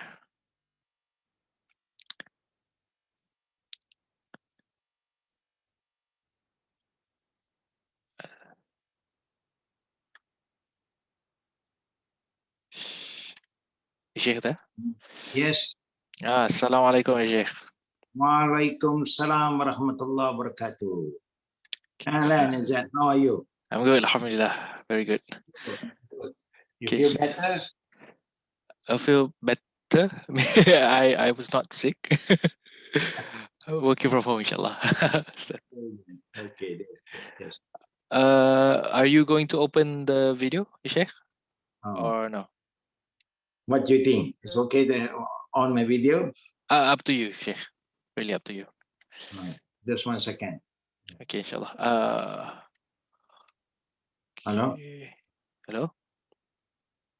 Okay, start my video. Okay. Okay. Okay. Oh, Sheikh there. Alhamdulillah. Okay, maybe can stop the share, right? How to stop the share? Okay, inshallah. Can see Sheikh. Okay, تفضل Sheikh. The floor is yours, inshallah. Okay. Alhamdulillah, all praise due to Allah Rabbul Alameen to allow us to be online again to share what is important from our side to all the brothers and sisters following us on this program. I believe that Brother Ammar Abu Zahra, the senior professional counselor at Relationary, have been enlightening all of us about the importance of accepting the fact that if there is a trauma or any problem that we are facing, we must learn how to acknowledge it. Don't run away, but just acknowledge it. As part of AlKhaadem goal in serving mankind, we help the community to increase the right knowledge that will benefit their spiritual, physical, and mental growth. So that's why we work closely with Relationary, because we believe that we need to reach out to the community who is having problem, whether as an individual or in a family, or what kind of trauma they have experienced in their life. Now, we believe, if you look back to the history, every time when there is some changes, that we want to make, it's just like in the beginning of Islam, when we want to change our lifestyle from Jahiliyyah to Islam, you need to be ready to face a lot of pressure, and there'll be a lot of trauma because people try to torture, stop you from changing your belief, your lifestyle. When you are at war, then you have another kind of trauma, because you do not know why we are involved in this kind of war, why we are in that war zone, because we are just a normal people. It's like when the First World War, the Second World War, public, children, the elders just don't know why that we are involved. And suddenly everybody is suffering. The only thing that we believe in understanding trauma is that they do have this kind of problem before too, but maybe they don't use this term. This term trauma and all this concept of the term of PTSD is something people came up with this term to make it easier for people to be more focused in handling issues that is facing by a lot of people today. Now, we all believe that this thing happened like what Allah in the Quran remind us, وَلَنَبْلُوَنَّكُمْ بِشَيْءٍ مِنَ الْخَوْفِ وَالْجُوعِ وَنَقْصٍ مِنَ الْأَمْوَالِ وَأَنْفُسِ الثَّمَرَاتِ, meaning that on and off, we all will be tested. We are going to face a lot of challenges. A fear, it can be a trauma. People fear of darkness, fear of height, fear of water. People fear of, like children, sometimes they fear the adult. We are children who fear adult too, because when see the adults just want to punish them, and sometimes their friend, they've been bullied, so they are worried.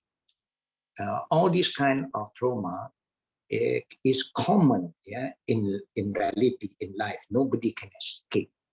It's how strong we are to move on. If we are strong enough, then we don't need any help from outside. But a lot of people, they are not strong enough to go through with all these challenges. So then we need help, and that's where Relationary and AlKhaadem come in. We try our best, work together as a team to try to reach out to our community to see how best we can help them to move on. So in life, to all those who are following us online, nobody can escape, whether it's minor or major, whether it comes when in the early age or in the middle age or when in the later part of our life. Old age can be a trauma too. Being alone can be a trauma. In a family, they also have trauma. Among friends, like what Brother Amar has shared with us early, it can come. Even now, we have another kind of trauma about COVID-19. Now we fear to move around.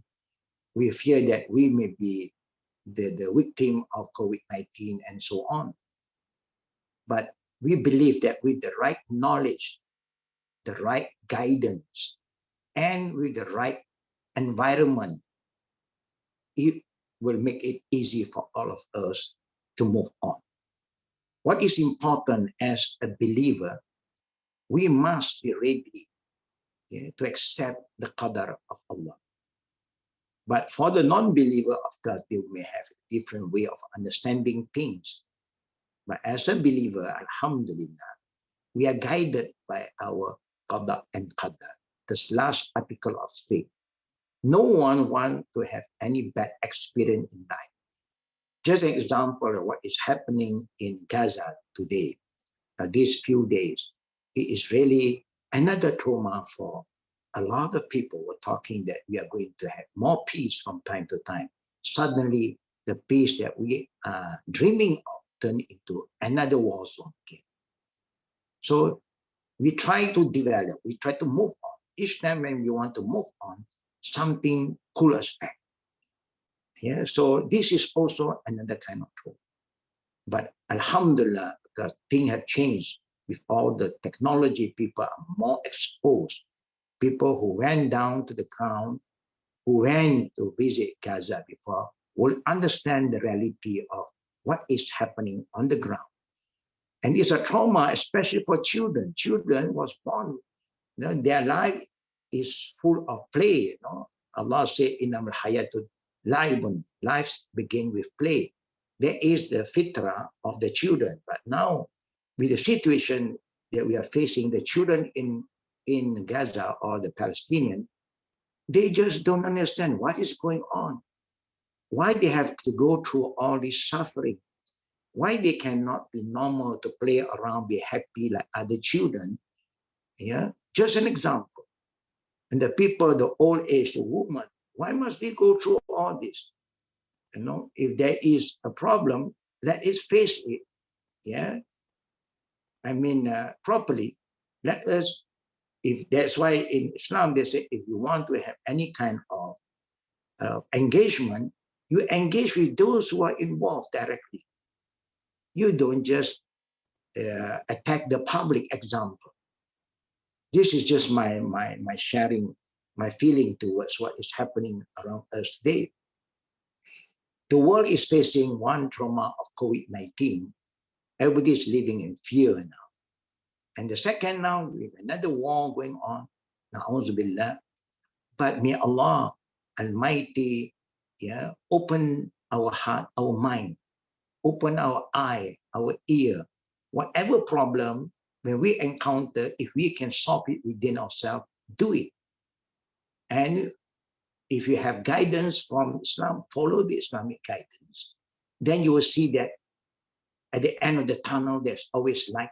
There's always a way out. Allah said, وَمَنْ يَتَّقِ اللَّهَ يَجْعَلَ مَخْرَجًا. Wherever have connection with Almighty God, Allah Rabbul Alameen, He will guide us. He will show us ways to overcome whatever problem, trauma, challenges that we are facing.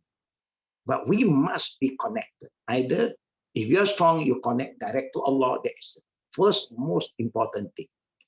Yeah? But then because what is inside us, Allah knows better than any one of us. Like what Brother Ammar said, we only can try, nobody can do it by themselves. Sometimes we thought that we are strong enough, but in reality, we are not. But we can try, and when we feel that we cannot face it, we cannot move on, we don't be ashamed to ask for help. We must be ready to move on and seek help. It's less like when you are not well, if you can find cure by yourself, you go to the pharmacy and get whatever kind of medication, and then you can move on. But after trying, you feel that still there's no improvement, you're not getting better, then you got to look for professional help.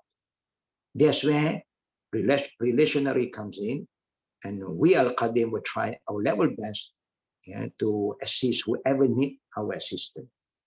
But always remember what I like to share with all our good brothers and sisters.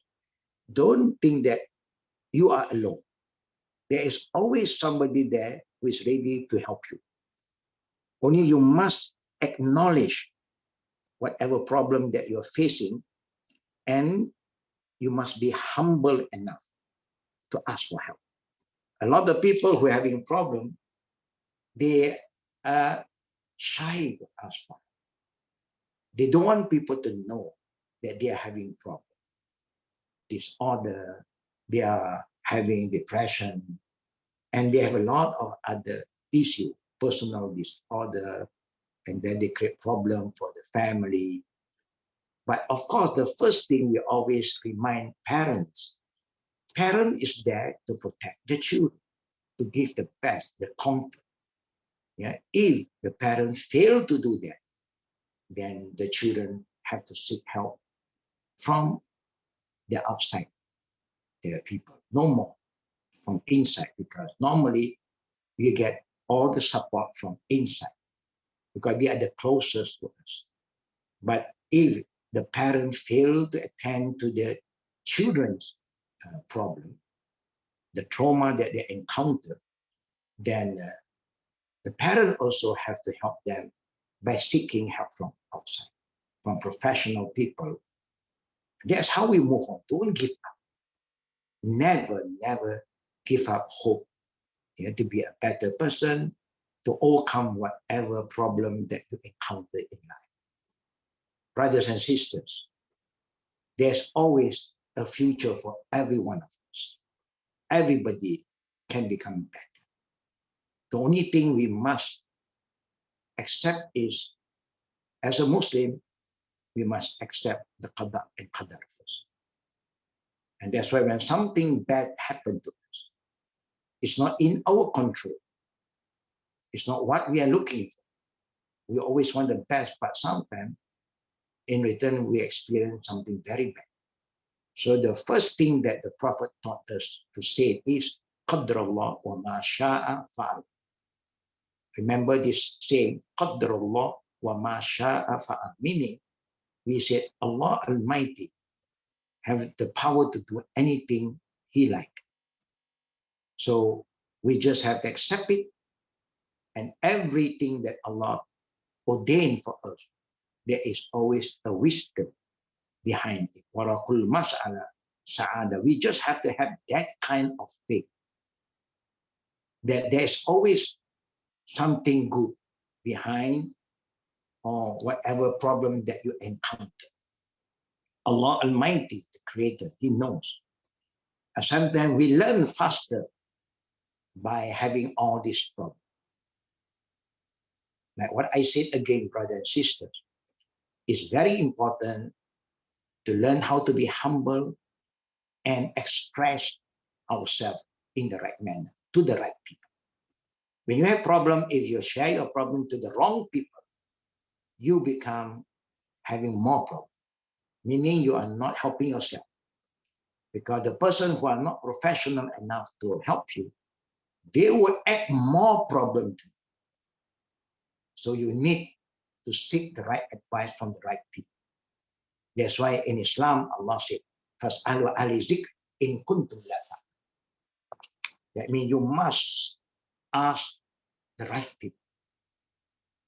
Then you will find the best way to solve the problem. But in solving problem, you must remember, whatever guideline, whatever information advice given to you by the profession, you must follow up. It's like when you have problem, you went to the specialist, the doctor, and he have give you advice what to do, what to eat, what kind of medication that you must have, what kind of medicine that you should get involved in. Then you must follow. Now we can give you advice. People can try the best to help you out. And sometimes through my humble experience, there are times you can just give somebody advice and let them do it by themselves. But there are times they do not just need advice. They need us to come in, like our parents, to come in and move with us, to solve the problem. It's just an example. You don't like to go to school because the trauma you have in school, been bullied, or maybe the teacher have been warning you and making you feel so bad about yourself. And you've been bullied by your classmate and so on. So what to do?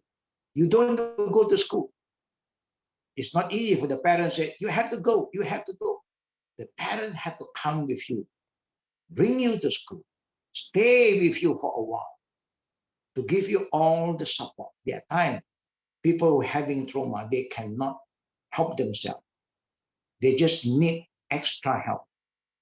And that's why we are here to try our best, to help whoever needs our help.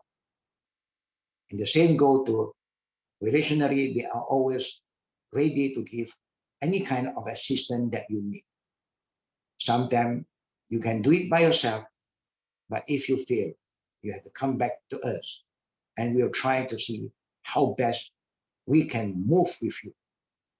We can be with you together to face all the trauma that you are facing. And this is one of the things that you need to be humble. You need to ask. Don't try and then give up and say, enough. No. There are many ways to solve problems. As a believer, we never give up hope. لا تقنطوا من رحمة الله. When Allah subhanahu ordains something, He also, like the Prophet said, إن الله نزل الداء والدواء فتداووا ولا تداووا بالحرام. When Allah sent down a disease, a virus, example, there is always a cure for it. So don't give up hope and keep on trying. But remember, whatever kind of cure, advice that you want, as a Muslim, a believer, we hope that whatever advice that we receive must be guided by the Islamic principle, the guidance of the Quran and the Sunnah. Not using other means that is against Islam. Like example, when we have problem, we always stay connected to Allah. We pray. We never abandon our prayer. Whatever condition, good time, bad time, whether you do it together in a congregational prayer or you do it alone at home, you cannot disconnect yourself with Allah. As a Muslim, you must stay connected. In hard time, you cannot stand, you pray while sitting. You cannot sit, you pray by lying down. You cannot use water, you do tayammum, dry cleaning. Don't abandon your prayer. That is our way as a Muslim. Because when you abandon God, then you think that you know better. Or you think that people know better than God. That is another test. That we make the wrong choice. We must believe Allah as the creator, the all-knowing, the all-seeing. He knows what is best. So that's why Allah sent our prophet to guide us, to show us how to move and how to support one another. We must always prepare ourselves to help one another to righteousness, to something positive. And at the end, so that we connect ourselves back to Almighty Allah, the Creator. That is very important for us as believers. For the non-believer, they may have other ways, but we will help them to show them how best they can solve their problem by connecting themselves with the true God. The God who created all of us, who knows everything, who will allow everything to happen. So please remember that there is no problem that you cannot solve if you want to solve it. There is no illness or sickness, there is no cure. There's always some, but you have to keep on moving forward and have some patience. Patience is very important. That means it may take some time, like how the trauma you are facing have gone through so many years. It may take some time for you to get out of it. If you're strong, you can get out very, very fast. If not, never give up hope. Just have more patience. And not only that, there's patience and gratitude. You must try your best, to be thankful with what we have. Whatever you have, you should be thankful and be grateful. Compare with other people. That's why in the teaching of Islam, they say, when you want to compare yourself with anything, or anyone, the best way, you must compare yourself with the people who are worse than you. You don't compare with people who are better than you. Then you are always behind. You will always be negative. But when you compare yourself with people who are worse than you, then you are more content, more grateful, and that will help you to move forward. And this, I think that I always like to remind a lot of my friends, my students, the seeker of knowledge, and whoever is having some problem. Never think that people have no problem, the rich have no problem. Somebody may look very healthy in front of you. They may look very wealthy in front of you, but they also have their own problem. They may not share with you because they just don't know who you are, and they don't think that you are the right person for them to share. But everybody do have a problem. Problem is part of the reality of life. But we believe with the right guidance, the right people around you, you are able to solve whatever problem in the best way and to move forward.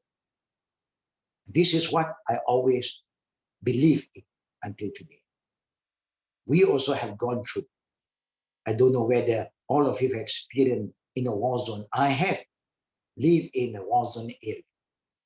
I have been in Syria when there was a war, in Lebanon and so on. And there are times that you cannot even buy things with money. You only get coupon from the authority to buy food by using coupon. This is the area that sometimes it's not easy for people who don't have experience to understand the reality. But Alhamdulillah, everything happened for a reason. Lesson learned for everybody. But I also believe that when you are connected with God Almighty, the Creator who knows everything, then you will have better knowledge, yeah, to overcome whatever problem that you encounter. But being human, nobody can do things by themselves. They have to seek help from one another. Just like food that you are eating, the medication that you are taking, it didn't just come from one person. They've gone through so many people. So nobody can really survive by themselves. We need one another. Whoever help to ease the problem of another brother or sister in this world, the Prophet said, Allah Almighty will help you to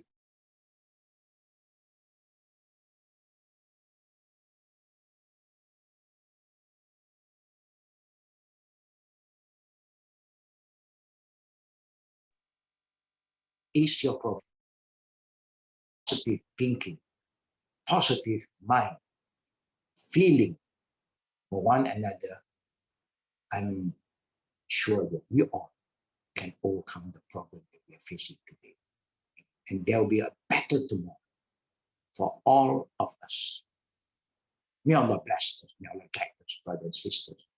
Remember, don't forget that there are always somebody who is ready to help you.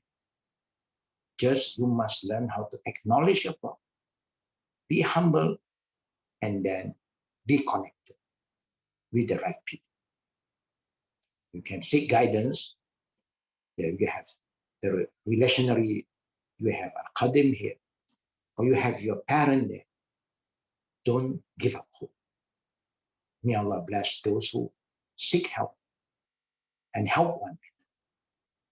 Remember what the Prophet ﷺ have reminded us. Whoever help one another, as long as you have the intention to help one another, then Allah's help is always there for you. So may Allah bless us, may Allah guide us, brothers and sisters. I believe that we have been listening from Brother Amar for more than 1.5 hours, and a bit from me here and there. It is sufficient for today. What is important next is let us be positive and let us be ready to accept the reality of life and be humble to ask for help. Brothers and sisters, this is my humble reminder to all of you today. So don't forget, if you need to contact us or to contact Brother Amar, you know how to contact us and how to contact Brother Amar. Until we meet again in the near future. But always, I like to remind again, when you are having some problem, don't delay to seek help. There are people who thought that, oh, I can overcome it, and they just leave it, yeah, to go deeper and deeper, and it becomes harder and harder. So when you acknowledge and when you identify there is a problem and you can solve it quickly, seek for help. Prevention is better than cure, remember that. Wiqaya khairun min al-ilaj. There is Islamic term. So may Allah help us and may Allah help whoever help themselves. Ameen. Ya Rabbal Alameen. And we will keep on praying for your fast discovery, recovery from whatever problem that you are facing, brothers and sisters. And lastly, after we talk to Allah, ask Allah for help, don't forget, the one who is close to all of you is your parent. Share it with your parent. And your parent, inshallah, will try their best to help you by connecting you to the right people. Don't abandon your parent because they are the closest to you. For friend, we don't. They are good friend, they are bad friend, they are ugly friend. But parent, most of the time, they want the best for the children. Even they may fail, but they always mean well. So please learn how to express yourself to your parents and listen and follow. Anything that is not against the Quran and the Sunnah, then you are safe, inshallah. When you follow other than the Quran and Sunnah, then we can say to you that you are not protected anymore. Without the Quran and the Sunnah, we cannot be guided. That's why the Prophet said, I have nothing to leave behind except two things, the Quran and my Sunnah. And whoever hold to these two guidance, you will never turn astray. Whatever problem you encounter, at the end of the day, you will overcome it and you'll be guided again. May Allah bless us. May Allah forgive us for our own weaknesses and for the wrongdoing that we are involved in. And may Allah subhanahu wa ta'ala make all of us a humble slave of Allah. And for those who have extra ability, knowledge, strength, use all the things that God has given us to serve us, to help one another for the betterment of our future. May Allah accept all the good deeds that we have been doing. And one last advice. The Prophet also was reminded by Allah to remind those people who want to seek help, counseling, advice, to engage in doing righteous activities, to engage in charitable work, because that will make it easy. Meaning you also have to give for the sake of Allah. And then with the good deeds that you have done, may Allah make it back better and help you better. May Allah help us, brothers and sisters. And may Allah accept our fast that we have gone through for the 1 month of Ramadan, accept our qiyam, forgive all our sin, and protect us from further challenges. Amin. Ya Rabbal Alamin. Wabillahi taufiq wal hidayah. Walhamdulillah alamin. Subhanallah wa bihamdihi asyhadu an la ilaha illa anta astaghfiruka wa atubu ilaik. Assalamualaikum warahmatullahi wabarakatuh. Waalaikumsalam warahmatullahi wabarakatuh. Thank you, Sheikh Hussein, for everything. Alhamdulillah. Also, thank you to Brother Ammar for the talk. Inshallah. Sheikh, there's a question for you. Inshallah, we can take this. We're ending at 4:30. Okay. So the question says, Assalamualaikum, Sheikh Hussein Yi. Waalaikumsalam warahmatullahi wabarakatuh.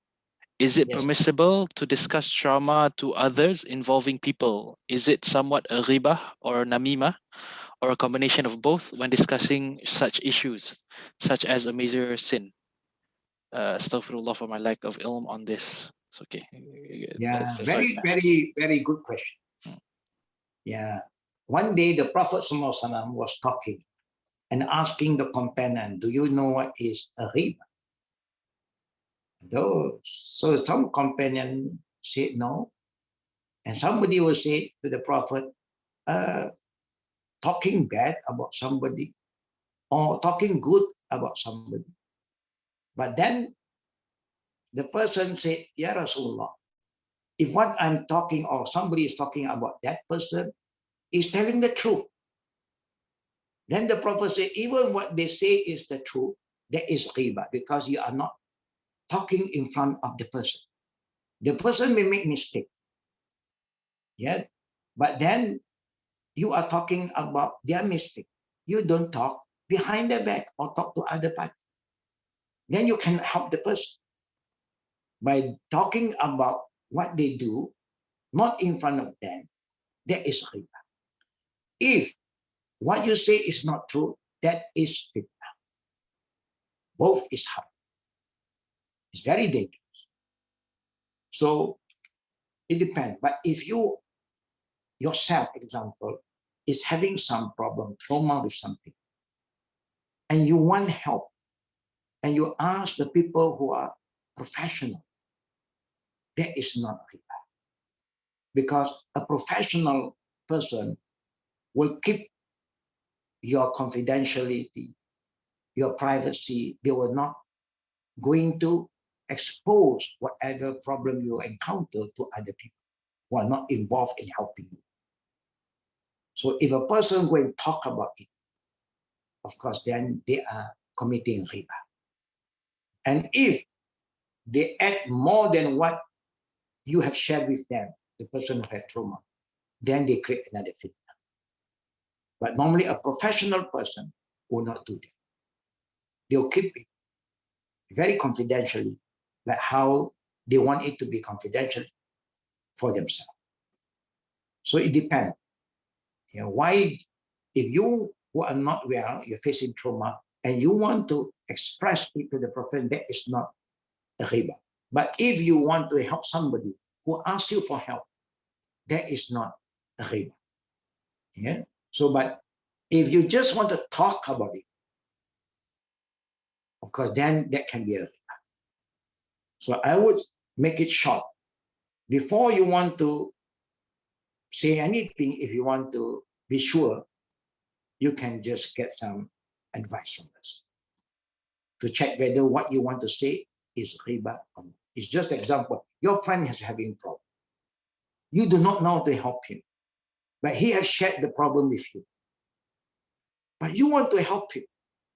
So you are coming to a professional to get some advice because he is shy. He just are not ready. But how can you help him if you don't seek help? You must get the right advice. And then the person who really want to help him will also show you the way how you can help him better. Now that is okay, no problem. Because you are not there to talk bad about him, to expose his weaknesses to other people. So it depends on your intention and how you approach the matter. So may Allah protect us from riba or from fitna. I hope I have answered your question. Alhamdulillah. Thank you, Sheikh Zain. inshallah, we'll be ending it here. Inshallah, if you have any more questions that you want answered, maybe you can. I'll type in the email here. You can send it to this email, inshallah. So, alhamdulillah, we have come to the end of our session here in our Mind, Heart, and Soul talk. Alhamdulillah, I hope everyone benefited from the talk, and inshallah, we hope to see you in level 2 if you're interested. Again, it's in the website and also in the I've put it in the chat. I'll send it again, inshallah. The online screening form. So with that, we have ended. Thank you very much. Jazakumullah khaira to Brother Amar again from Relationary, and to Sheikh Hussein. Alhamdulillah. Thank you very much. We will end now. Subhanakallahumma wa bihamdik. Ashhadu an la ilaha illa anta wa astaghfiruka wa atubu ilaik. Wassalamu alaikum warahmatullahi wabarakatuh. Salam warahmatullahi wabarakatuh.